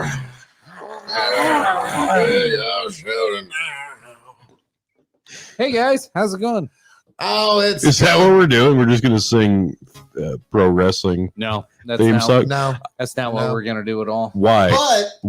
But I since think we're, that's good. since we're all here and together, guys, I think this would be a good time to ask. Let's just be on record here at the Revolutionary Wrestling Podcast. Top 3. Which companies do you think is going to buy WWE? Your 3-point pick, your 2-point pick, and your 1-point pick. And anywhere from 6 to 18 months, we'll check back here and see who's right, folks. So I think I'll go first.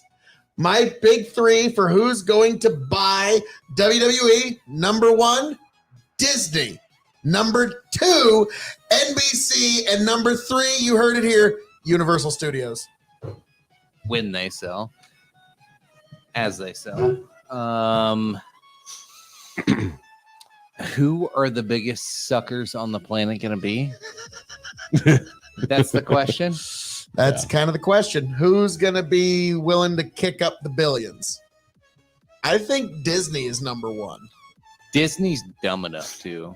They will, like, everybody bitches today, but like, oh, they ruined the brand. WWE's not what it used to be. Yeah, Disney. Wait till fucking Disney gets a hold of that. So, Darth Vader is WWE champion, main eventing WrestleMania.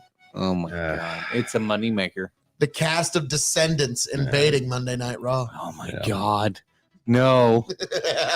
Yep, you heard it here first. Alexa Bliss will be Snow White. Okay. Actually, no. She would be Elsa. Come on. Okay, yeah. Yeah, I can see that. So, yes. All right. So, is there anybody else that you could think that would be a contender other than this list of extreme? The top 3, it's going to be, regardless of what's happened here in the last year, doesn't matter. Number 1 is always going to be Disney until it's not Disney. That's foregone conclusion. It does not matter. It doesn't matter who's in control of the streaming services, which is NBC and Peacock. That doesn't matter.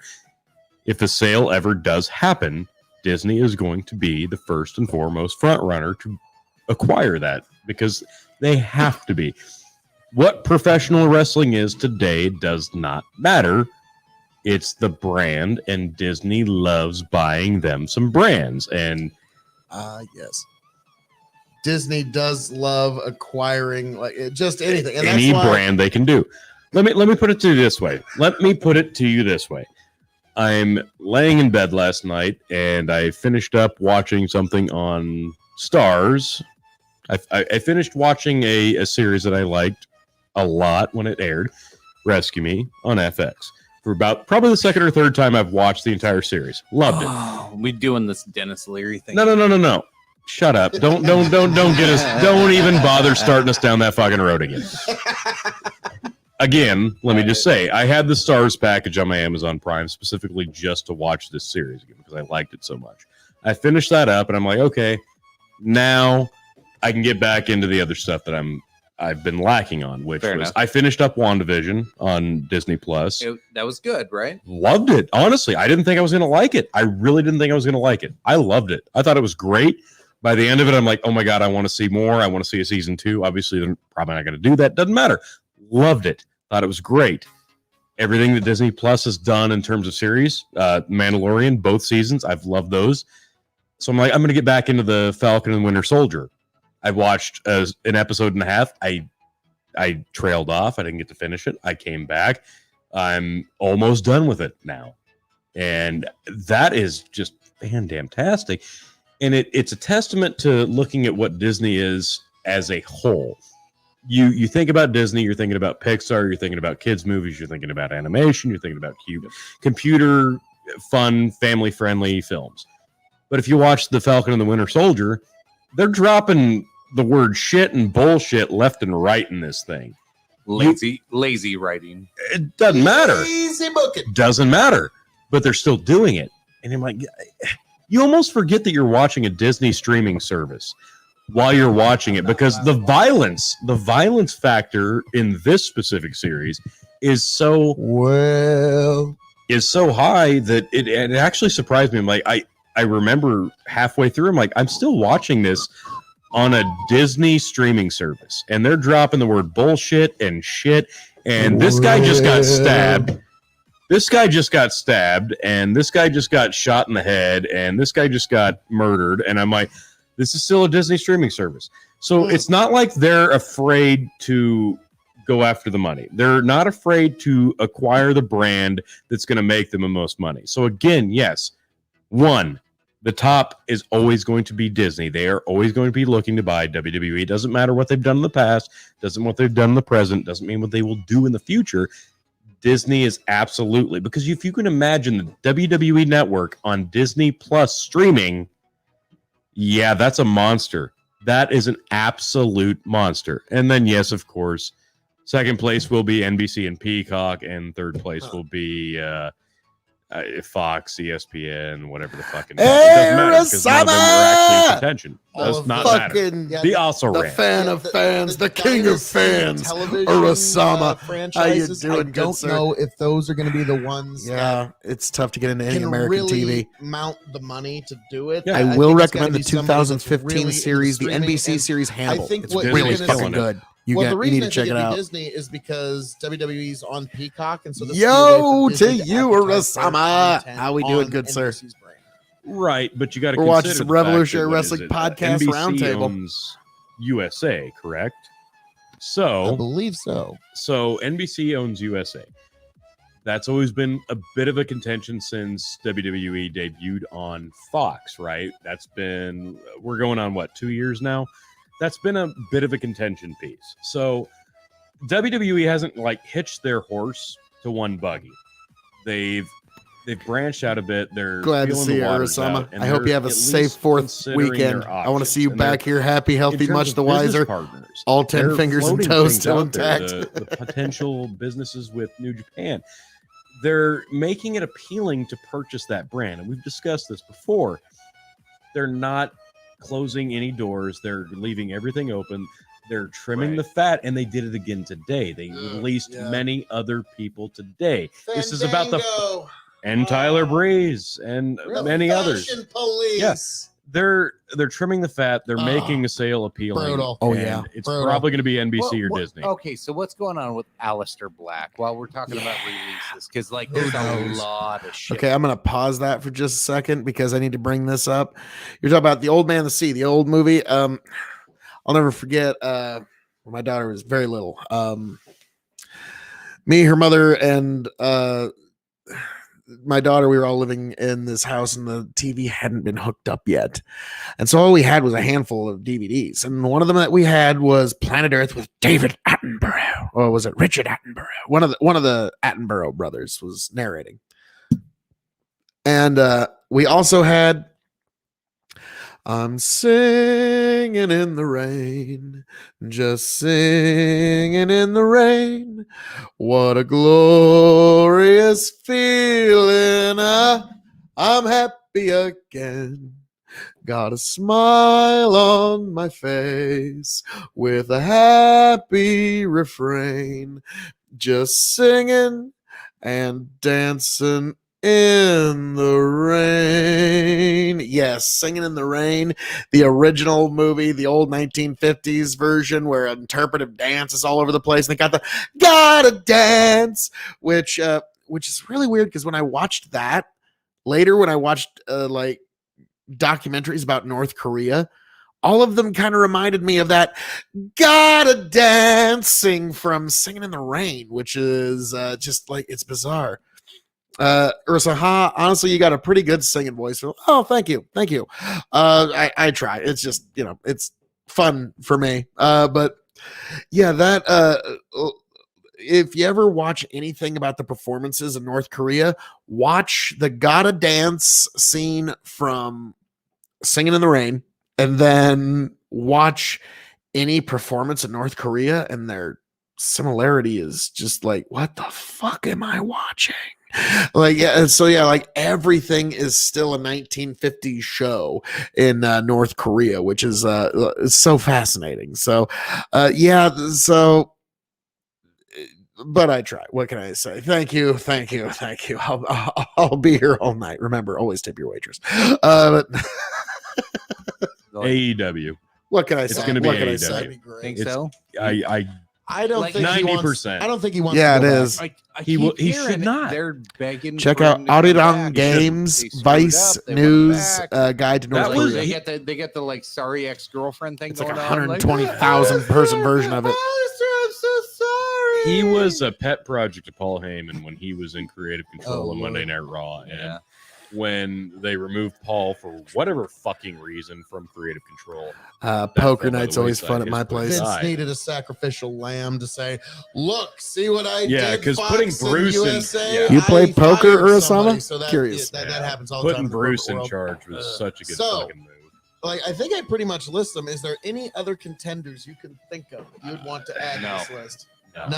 No. Disney, NBC, Fox, ESPN. I'm throwing Universal Studios in as kind of because you could see that like WWE's a ride just like the Jaws ride. I meant to say Warner Brothers Studios, but it's probably still owned by one of them anyways. Studios is owned by whom? Oh, it's probably gonna say Disney. No, it's not Disney, but it'll say like NBC or something. This is gonna be funny. Let's just God verify damn it, this Tony. now. Universal Pictures, legally Universal City Studios LLC, also known as Universal Studios, formerly named Universal Film Manufacturing Company and Universal International Pictures Inc., is an American film production and distribution company owned by Comcast through NBC Universal. So there you go. So NBC gets basically what It's I Disney said and was NBC. I said Disney, NBC, and NBC. Okay, yes. Yeah. God, so yes, It's if NBC trying did, twice. God, if NBC but did Disney. buy it, then it would be WWE WrestleMania the Ride at Universal Studios. Oh God! Oh, Well, it's God. not like we haven't seen that in the last couple years. Like And we, that's like Nice. Vince's I'll probably be doing a game this biggest dream come weekend. true. Just me and my we've buddies. been sitting here staring this in the face, and we watched this thing. Oh, that's my entire dad in the background year, there the calendar year of 2020. We watched this start on the green at the screen crowdless video. WrestleMania when we started doing the cinematic matches. The Fill first in the time it drill. was fine. It was AJ Styles and The Undertaker. We're like, oh my God, you know what? This is fine. We can deal with this. The next night, we got a little bit wacky with Bray Wyatt and John Cena. You're like, holy shit, this is like an episode of The Twilight Zone, just not in black and white. Right. From there, everybody ran with it. WWE especially, AEW tried it. Every other company tried it. We got multiple cinematic matches, and we expected, well, this is pretty much just what wrestling is now, and it sucks. Like, if you water down the product to the point where this isn't special, and it wasn't after 2 months in, it didn't matter. Hell, 2 nights in, it didn't matter anymore. This wasn't special. It didn't matter. And it Will sucked. do. Here we are Tony's in a pretty damn good 2021. player We don't himself. to do I'll have to cinematic worry matches, about it and if thank God Tony's we sitting at the haven't been doing table. them. He's pretty But fucking if good. NBC and Disney are the front runners to purchase He actually this won company, this game you know this night. goddamn well that is going to be the format moving You forward. don't trust the creative No. control. Fuck no. Yeah, No, that's- not at all. no. Not at all. Zombies, cinematic matches, the Fiend not being pushed. Hey, I will be the first in line for Alexa Bliss's big fucking movie premiere. I'll be there. I'll be at the theater with bells in tow because I'm a big fan of hers as She a could be wrestler. the first female Beetlejuice. Yeah, that'd be great. That'd be great. It's kinda If what we they just tried. call a spade and we watch person be an actor or an actress in a movie. So, all right, folks. If that happens, you guys got to owe me something. Like, if that's a No, thing, that's a guarantee. It's going to I think happen. so. This is it. Like Vince McMahon threw his hat in I'm the like ring. I'm like the Ian Cross of Right. Revolutionary Wrestling podcast. Like, I just come up with Oh, no. weird, crazy shit to say in the, the middle whole thing about Vince McMahon said this in 1998, was it not? Correct me if I'm wrong, Phil. In 1998, did Vince McMahon not say Why, in of the course. documentary Beyond the Mat? What better "We're not content really is in the there? wreshling business? We're in the movie making business. We The make king of movies." extreme, master of extreme as well. I mean, if you're gonna, if you think I need more titles, I mean, I think I get do. past all the So stuff that we do in the ring and get down to what it is that we really do and realize let's make movies. Exactly. yeah, this is just a great So- poker And Vince game has with my thought that buddies way. 3 coming down. hours We of talk live content politics every week. shit. This is And us so talking it's a wrestling. unique- It was a 3? great time. Well, it was at the time. Five, Uh, at least 7 now. But yeah, at the time it was about 3 hours a week content. Yep. So 7 now. yeah, This is a common thing even with podcasters, especially when your big name podcasters like hit their peak. All of a sudden, they're not getting that high rush. It's the chasing the dragon type thing. yeah. Like Yeah. they're like, oh no, I lost my peak. Yep. So what you find them doing is adding more content, but Yeah. usually that content is less valuable, and so it doesn't. 100%. It's like this weird like stranglehold you try to keep on your audience, even though they're all like, "Let me alone." It's like a No, great- that's 100% right. yeah, it's a girlfriend trying to get away from you, and you're like, "No, come back, come back, come Right. back." It's so Yeah. weird. It's, No, that's- it's creepy. It's really That's creepy spot when on. You put her. Sorry, in That's those- spot on. No, it's I don't have like one of poetry. the server things that people yeah. have. And So folks, no, nothing like that. that is the world that we. But I love currently this call outro. wrestling I love this it so year of our much. Lord I'll get deeper into that in a minute. 2021. And it's with a heavy heart that I have to say, all that being said, thank you for joining us for this impromptu roundtable discussion. So we're all pretty much agreed it's Disney or NBC or bust at this point for WWE. Folks, thank you for joining us. I am Phil K.O.E. of the K.O.E. Nation, and you can find all of us right here at Revolutionary Wrestling Podcast. Chicken, Tony, any last things you'd like to say to the people? As always, appreciate y'all. Love you. Yep. Can't wait to see the box office numbers. It's going to be amazing. It's going to be so much fun watching WrestleMania on Disney+. Oh, boy. Hey, KOE Nation, YouTube and Twitch, Big Buck and Empire, YouTube and Facebook, Revolutionary Wrestling Podcast, YouTube and Spotify.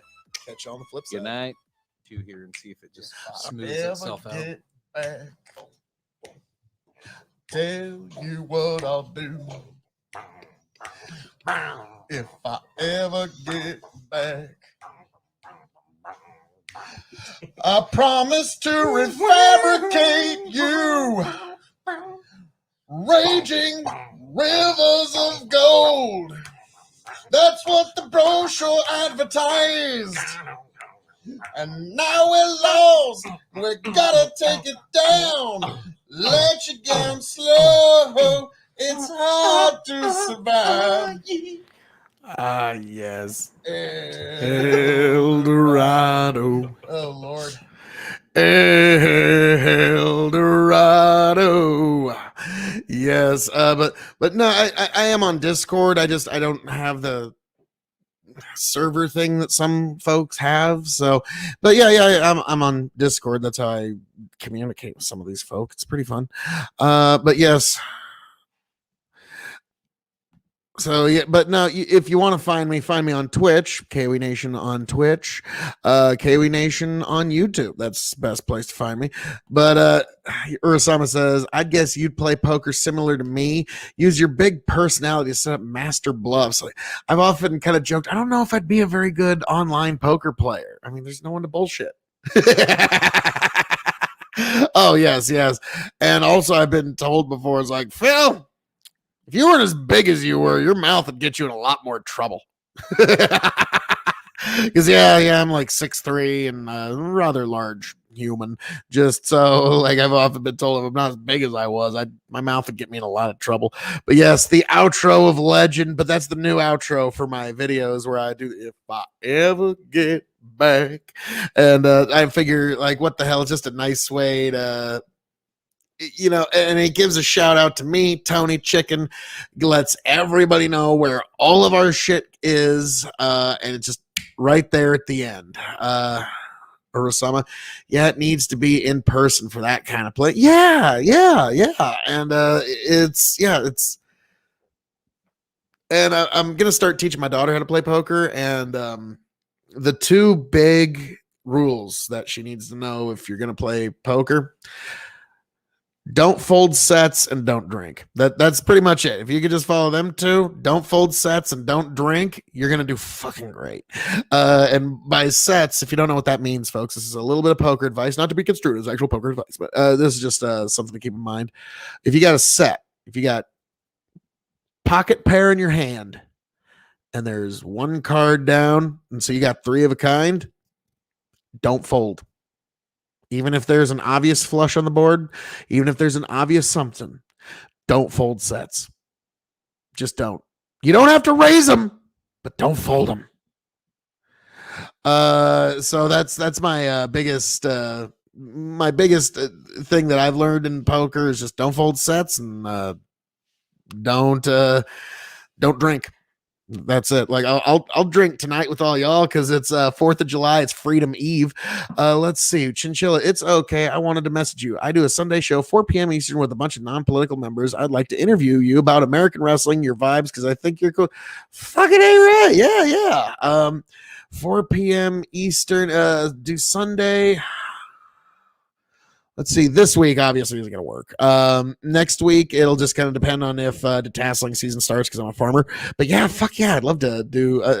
Hey, I always love coming on to people's show and just talking about especially if it's a little bit more chill show, because like some of the guests earlier saying some of these panels are just getting kind of like it's getting a little too vicious. And don't get me wrong, I can take it. It's not a big deal, but it's just like people are getting a little too performative and a little bit bad faith. Nice. It's a chill show. It's fun. I'll let me know where I can find it, and I'll check it out and get back. Just give me an idea of what my vibe and what the show is all about.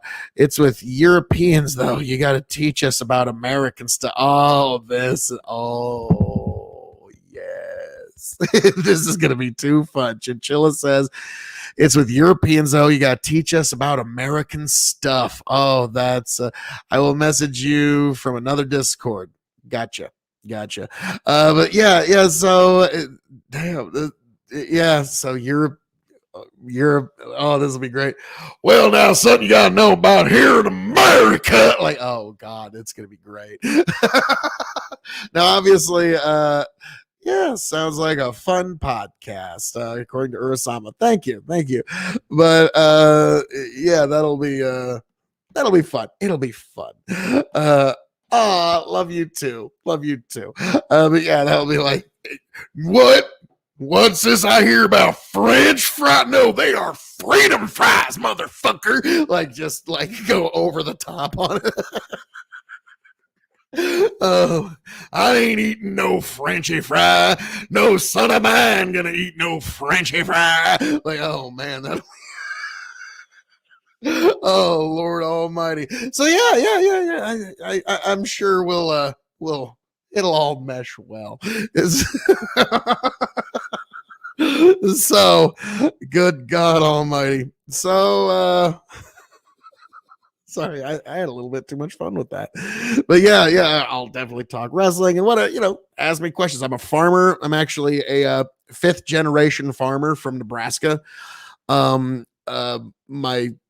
you go 6 generations back, that predecessor of mine, my ancestor, that was a farmer in Illinois. The railroad said, you're not a farmer in Illinois anymore. This is now our railroad. And he said, okay. And so then our family, actually the field I'm sitting on that my mill is on, my great grandfather homesteaded in the year 1900. So we've been farming here for 121 years now. So yeah, actually on the property I'm sitting on right now was homesteaded by my great grandfather shortly after the Homestead Act was passed. So yeah, my family's got a lot of blood, sweat, and tears into the soil. And yeah, if you got questions about farming, if you got questions about whatever, to me, it's like, it's kind of funny, like when I'm mentioning just like kind of basic stuff about field chemistry and how seeds work, and like people are like, wow, that's so fascinating, because everybody they assume their level of knowledge and stuff is the baseline for all human knowledge. So what to me is kind of a banality, like, well, yeah, it's that's the way that the seed works when it's growing. To some people, that just blows their fucking mind. And so like, yeah, so to me, it's like, yeah, feel free to ask whatever questions, just chill, guy. And I'll probably be doing it at Castle K.O.E rather than the Mill of Extreme. But yeah, it's good life. It's good life being a farmer. Now, the one thing that's kind of funny is Chinchilla, wow, you can put things in the ground, they grow. Random LA person. That's kind of funny. And yeah, I've actually got some kinfolk in California. Good folk, but yeah, they are definitely metropolitan. Let's put it that way. That's me being very diplomatic. I love them to death. I love every last one of them. Actually, my cousin, she just married, and so yeah, all that kin, love them all to death. But like, I can't like decidedly metropolitan. But hey, that's fine. They live a good life. God bless them. But yeah, to me, yeah, out here in Nebraska, like when I tell people I'm from Nebraska, they're just like, and you have internet? Like, now, granted, barely. in the village that I live in. I live in a village of about 350 people. I don't tell people which one it is because there's a bunch of them in Nebraska. If I were to tell you which one, like you could literally like knock on about 15 doors, and if you didn't find my house, you'd at least find somebody that knew where it was. See, that's a really small it's a really small community. Urasama asks, my girlfriend's sister once asked how you know when a vegetable's actively growing expiration date is. Oh, city life is unique. Yes, like, oh boy. Oh Lord Almighty! Like, yeah, I know which part of a corn plant to cut into and chew on it, so I can tell what nutrients that it's been getting or it's lacking. So that's just kind of one of those weird skills that you pick up through osmosis, and like I said, fifth generation of Nebraska farmers. So yeah, just certain stuff you pick up over time. But yeah, now to most folks that are just doing their garden, they can't like chew on one of their like 6 plants, but when you're raising hundreds of thousands of them, yeah, you just take one, you just chop into it, and you start chewing on different parts, and that'll tell you what nutrients you're lacking, or if certain parts are really sweet, then you're doing a great job. That means that it's getting everything it needs. Ursula, that is a damn interesting skill right there. Yeah, and again, to me, it's just yeah, it's just something you do. And when I tell people that, they're like, what? That's all right.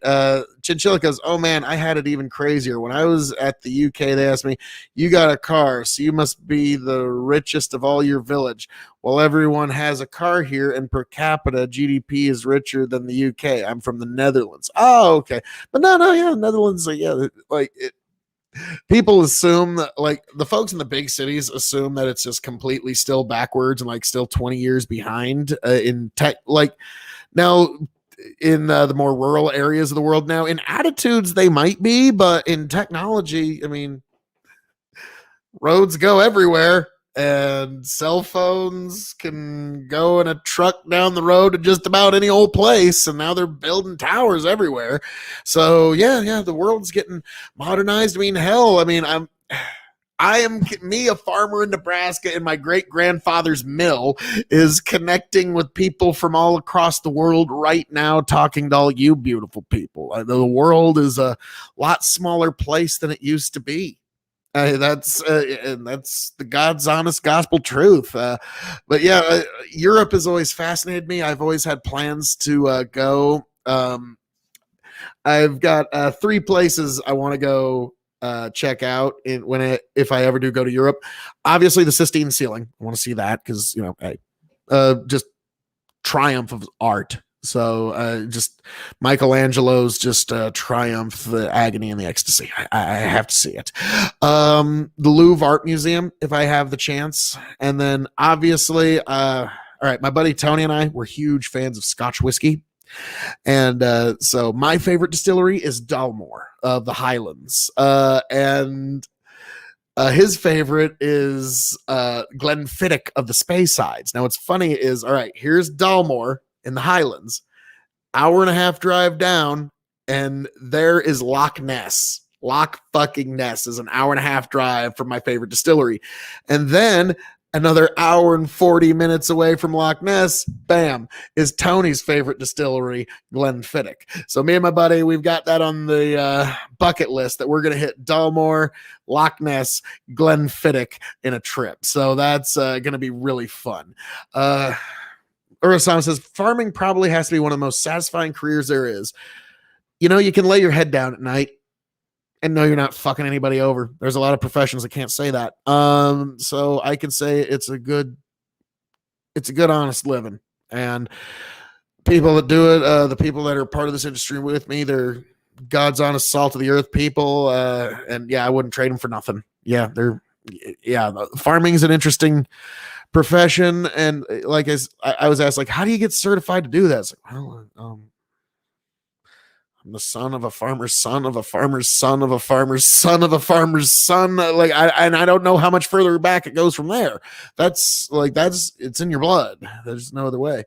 Chinchilla says, "Are you opposed to neoliberal mindset that rules the world right now?"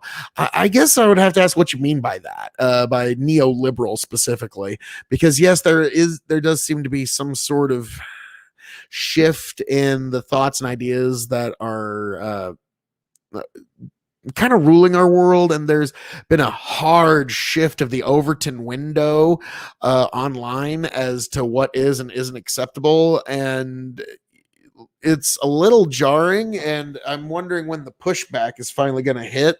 But it's been very interesting to watch because, like I said, like the Overton window has been pushed very far in America very suddenly. Oh no. He says also, I visited 2 out of 3, but I'm currently talking to a cute girl from Orkney Isles, north of Scotland, so I can make that third true and visit the Highland Loch Ness monster. Ah, you rapscallion ne'er do well. You've seen 2 of them already. Now, again, like the thing that me as an American, okay, like Nebraska, the state, if you were to start at Omaha, which is the far east side of the state, and drive all the way to Scotts Bluff, which is in the far west side of the state, that would take you about 5-6 hours going 75 miles per hour. So it's a massive state. So like for you, like I don't even know, like probably even the drive from Rome to the Louvre Art Museum is probably not that fucking intense. So yeah, Europe's just like all this stuff that you always hear about as an American, it's all kind of tightly packed together. But yeah, so you've seen the Sistine ceiling and been to the Louvre Art Museum. Ah, you rapscallion ne'er-do-well. Oh, my jelly. I got jelly all over me. But yes, the Dalmore Distillery, the Loch Ness, then Glenfiddich, the Highlands and the Speyside. Me and Tony have a very friendly rivalry about what's the greatest whiskey. Is it the Highlands or is it the Speysides? I go with the Highlands. He goes with the Speysides. And for Christmas, he actually got me Scottish lordship in the Highlands of Scotland. And so, yeah, he bought me 5 square feet. So I'm actually officially a titled lord. And yes, my name is actually Lord Phil. I could actually go by that if I wanted to. Let's see. Urasama says, when America is not wild about individual freedom and a little bit rude, times are scary. I hope we can reclaim that culture. Boy, that's going to be tough. It's going to be tough because it's kind of, I hate to say it, it's like that old song. There's battle lines being drawn. Nobody's right if everybody's wrong. Young people speaking their minds, getting so much resistance from behind. I'd keep going, but I'm a little stuffed up. Chinchilla, well, the alphabet's real funky. Traveling by car can be really bad. Oh, yeah, you know, I imagine it can, like, because there's a lot of borders. And wasn't the EU supposed to fix all of that? Like I thought that was the whole point of it, but no, apparently not. Like apparently it's a big pain in the ass to go from country to country still, is from what I've heard. Now it's kind of like concealed carry reciprocity here in America. The Alps are really funky. Traveling by, okay, sorry to misheard you. I ain't giving it up either way though. Good for you, Osama. We also don't have straight roads. Yeah, it's kind of like Colorado, the United States, going 30 miles in Nebraska. Nebraska is very flat, like just a very flat state, perfect for farming. Hence why I'm here. We have a massive aquifer underneath us for water, but Colorado, a lot of mountains. And so going 30 miles in Nebraska will take you maybe 30 minutes, maybe 27 if you speed a little bit. In Colorado, going 30 miles might take you 2.5 fucking hours. So yeah, I can understand. There you go. Now I smell what you're cooking. Yes, but North Hills and PA, and I love it. Nothing but hills and PA, and I love it. Well, good for you. Pennsylvania. So so I do understand what you're saying there, and yeah, I love Colorado. By the way, one of my favorite places, Estes Park, Colorado, because it's right next to the best places in Rocky Mountain National Park. So if anybody within the sound of my voice ever has a chance to go to Colorado, you go to Estes Park and stay at any old hotel. Doesn't really matter. The restaurants there are great. It's a fucking great little tourist town that's got all the little jukey junk shops. And then it's right next to Rocky Mountain National Park, some of the most beautiful places you will ever go in God's creation. I really can't speak highly of it enough. Let's see. Chichil says, Europeans like to do 4 things within the U.S. 1, New York, 2, Vegas road trip to L.A., 3, Texas, 4, Route 66. And that is on my bucket list as well.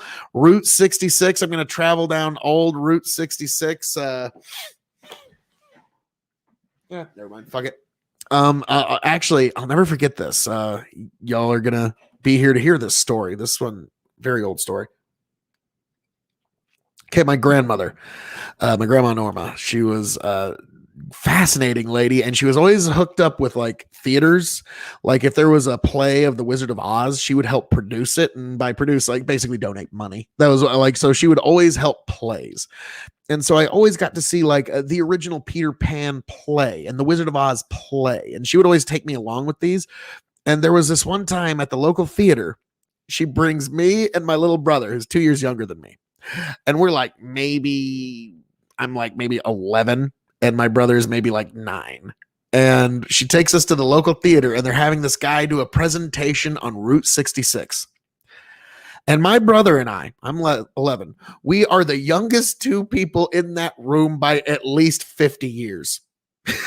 Everyone else is considerably older. Like, and the next youngest people were the folks presenting it, and they were no spring chickens themselves.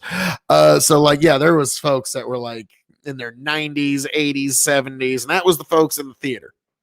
And then my grandma, me, and my brother. And this guy just does this breakdown, and it's like a hour and a half breakdown of his trip down the old road, and he's walking up and down the theater stage narrating. And let me tell you about the old road. And back on the screen behind him, taking up about a fourth, maybe a little more, is him just talking about the old road. And there's the little teepee hotel where they got the old teepees, and it's the worst beds in town, but you got to stop there. And yeah, it's just the talk of going down Route 66 until you hit the ocean. And when I saw that, I was like, all right, I'm going to do that. And so my fantasy, now it could be any convertible, but it's got to be a convertible.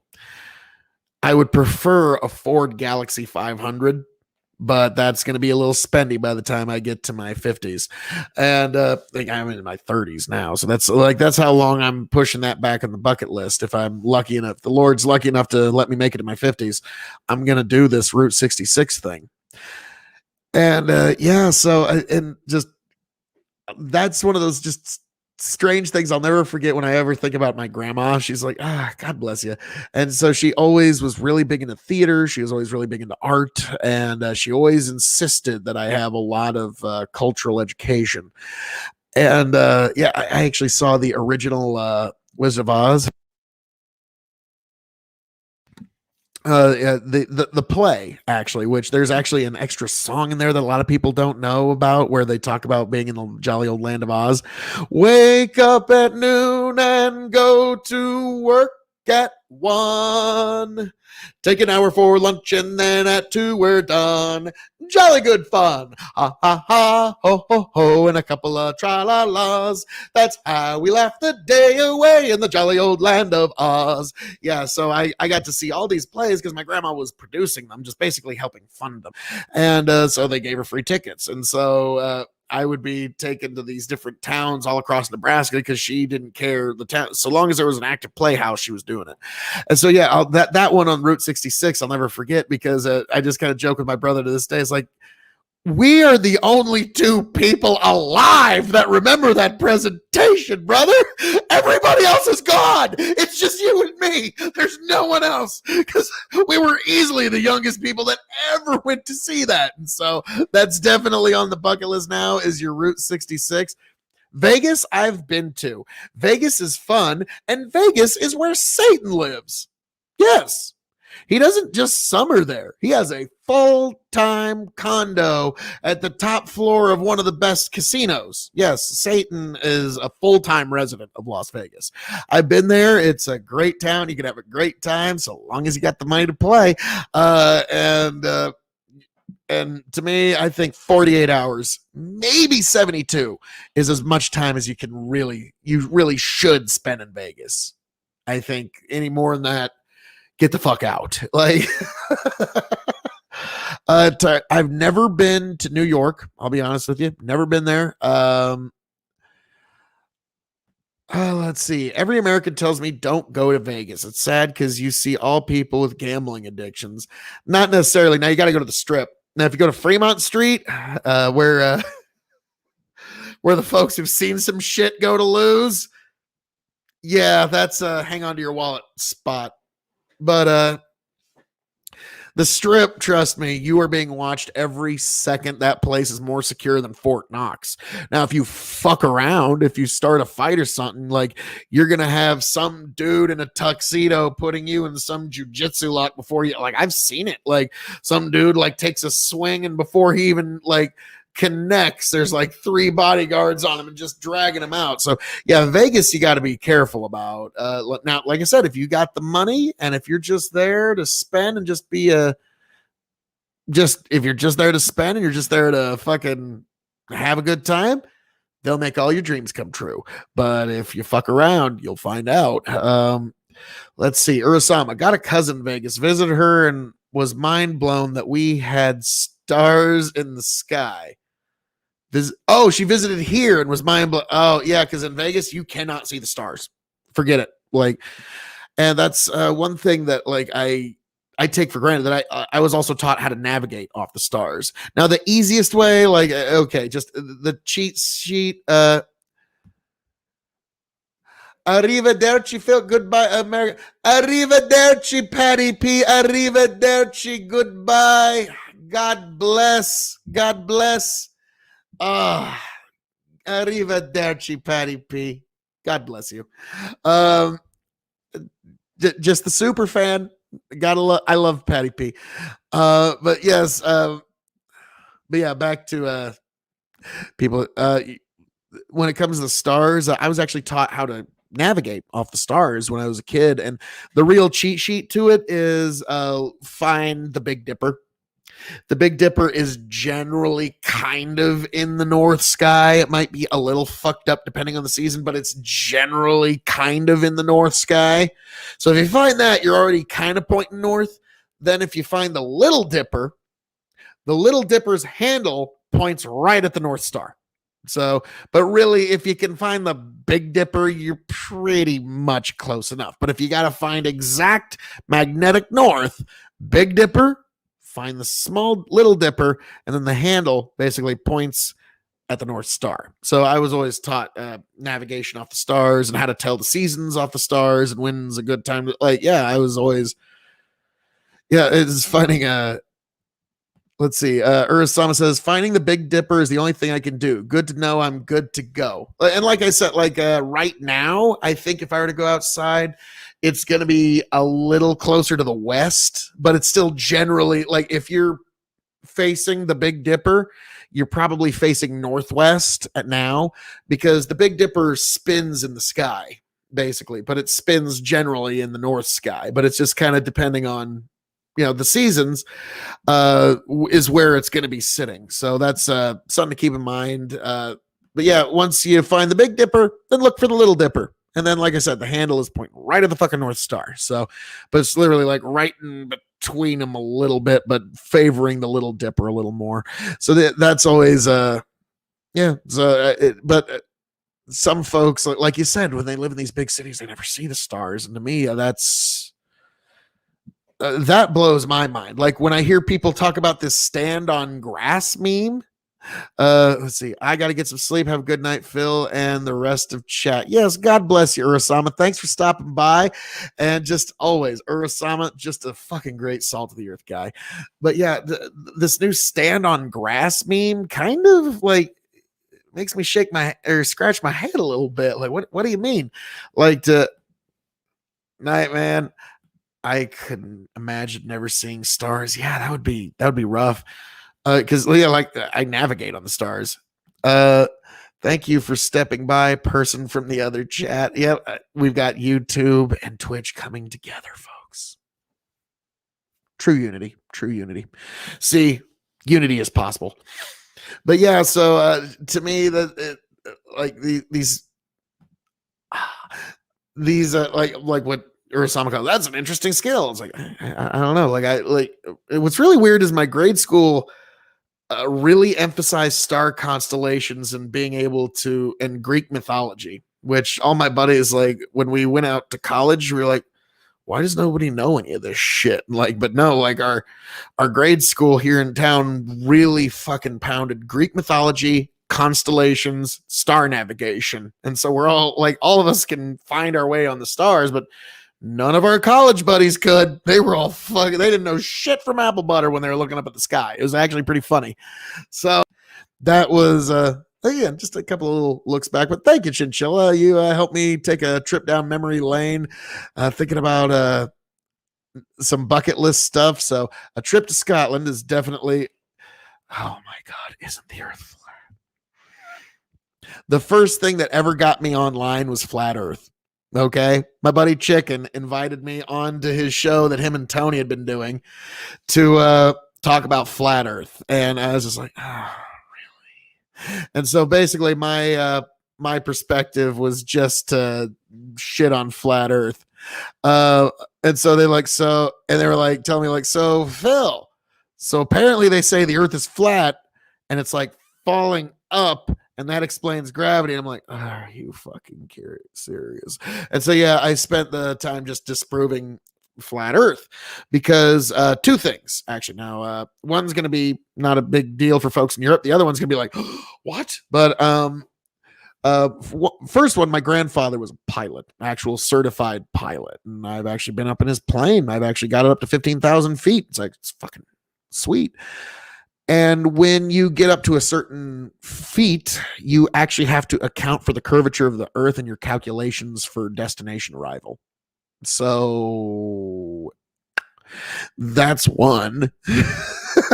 And then the other one is if you engage in target shooting past 1,000 meters, you have to actually account for the curvature of the earth in your calculations to make sure that the bullet actually connects. And so anytime I've wanted to, and yeah, I've only done it one afternoon out with my friends where we got our high powered scopes out and we were setting out targets, and we actually had the Google of what's the calculations. And but yeah, no, there's a real, and I probably accidentally hit one time. If I had to guess, it's probably an accidental hit. Then a buddy of mine did hit twice, so good on him. But yeah, so if you want to shoot over 1,000 meters, you actually have to account for the curvature of the earth in order to make sure that your bullet actually hits the target. And so that's one way that one individual with one instrument can actually test the curvature of the earth, is shooting a bullet past 1,000 meters. Let's see. Look, the curve was just programmed. Oh, God bless. Chichilla says, last week I invited someone onto my pod. She talks to conspiracy people. Nice. Now, you know, we all love a good conspiracy. Katarana, she is fun. You should I've actually been on some panels with Katarana. She's a really nice girl. I like her. She's a physicist, and I love talking terraforming with her. Like, because that's another like just hobby of mine is futurism and how we're gonna terraform Mars, how we're gonna terraform Venus. And to me, I think one of the first industries that we're going to have in space is we're going to have colonies on Venus that are pulling the nitrogen out of the sulfuric acid gases in the atmosphere. And that nitrogen will be sent to Mars to terraform Mars into a planet that we can actually live on. And that'll be the first actual industry in space. She is fun. She's actually one of the fun. Yeah. I've never had much of a problem with one of the first Prime K battle royals I was with her on, though. She ejected me because I did not have a good enough microphone. So I got my revenge at the Dylan Burns Royal Rumble, the winner of the first ever Dylan Burns Royal Rumble, by the way, right here, Phil K.O.E. So yes, I'm up there with Hacksaw Jim Duggan, Shawn Michaels, Edge, I'm pretty awesome. What can I say?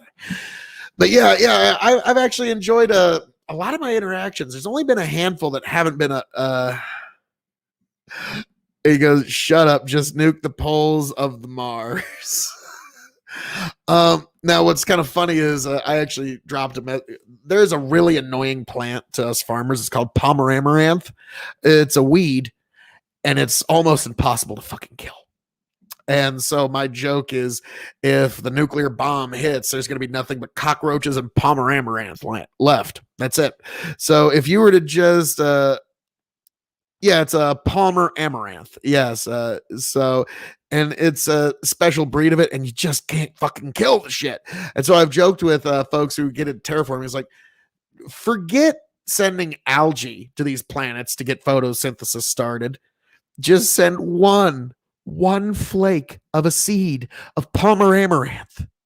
And then when you fucking get there, by the time you actually get there, the whole fucking planet will be covered in Palmer Amaranth. You better have a mower amongst your equipment. So that's always been my take on that particular one. But yeah, it's one of the plants that's particularly annoying to farmers right now.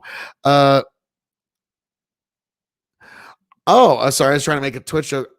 Amaranth is a massive streamer on Twitch. No, I'm not talking about. You got to remember, I'm new to this whole Twitch thing. Literally, I was on a big panel. I was on Dylan Burns TV one time. I got invited on just to be the right winger. I was on with Bastiat, and my bud. I sent my message to my tech friends, like, I don't know. Everybody's telling me to start a Twitch. Will you start a Twitch? And my buddy makes a Twitch for me, and here I am. And it was pretty. Yeah, I had no idea what a Twitch was, and people tell me I need to start a Twitter too. I'm like, no, I don't want it. No, don't make me. And so literally I was like, I don't know, I need a Twitch. Will you guys help me so I can start twitching now? I don't know what a Twitch is, and now here I am. I'm on Twitch quite regularly for all you beautiful people.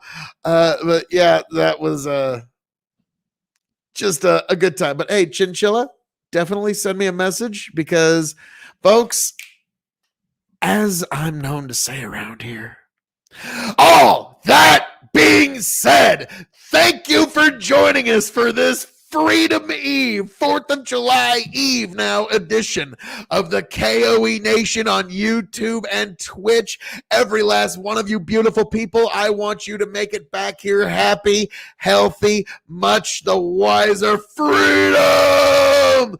God bless all of you. I want you all to have a great 4th of July weekend. I want you to make it back here happy, healthy, much the wiser, much more fun-filled, much more relaxed, and I hope we all make it back here in America, all 10 fingers and toes intact, because we're going to be getting a lot of fireworks going. I'm going to be having a safe 4th of July. I want all of you to do the same. K.O.E Nation on YouTube and Twitch is the place to be. God bless every last one of you folks.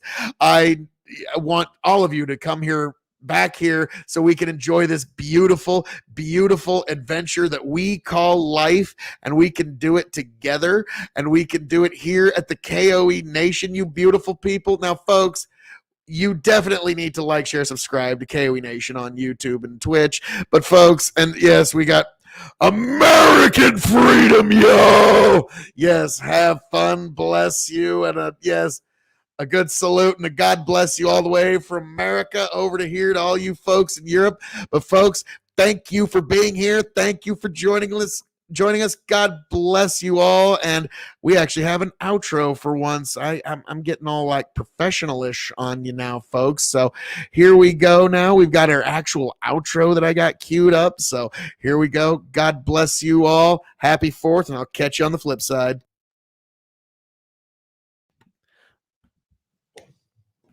YouTube and Twitch. Well, now, come on now. Empire, YouTube, and Facebook. I almost had it right that time, folks. Podcast, YouTube, and Spotify. Almost had it right, but now we got it. Here and see if it just smooths itself out. Back. Tell you what I'll do if I ever get back. I promise to refabricate you, raging rivers of gold. That's what the brochure advertised. And now we're lost. We gotta take it down. Let you down slow. It's hard to survive.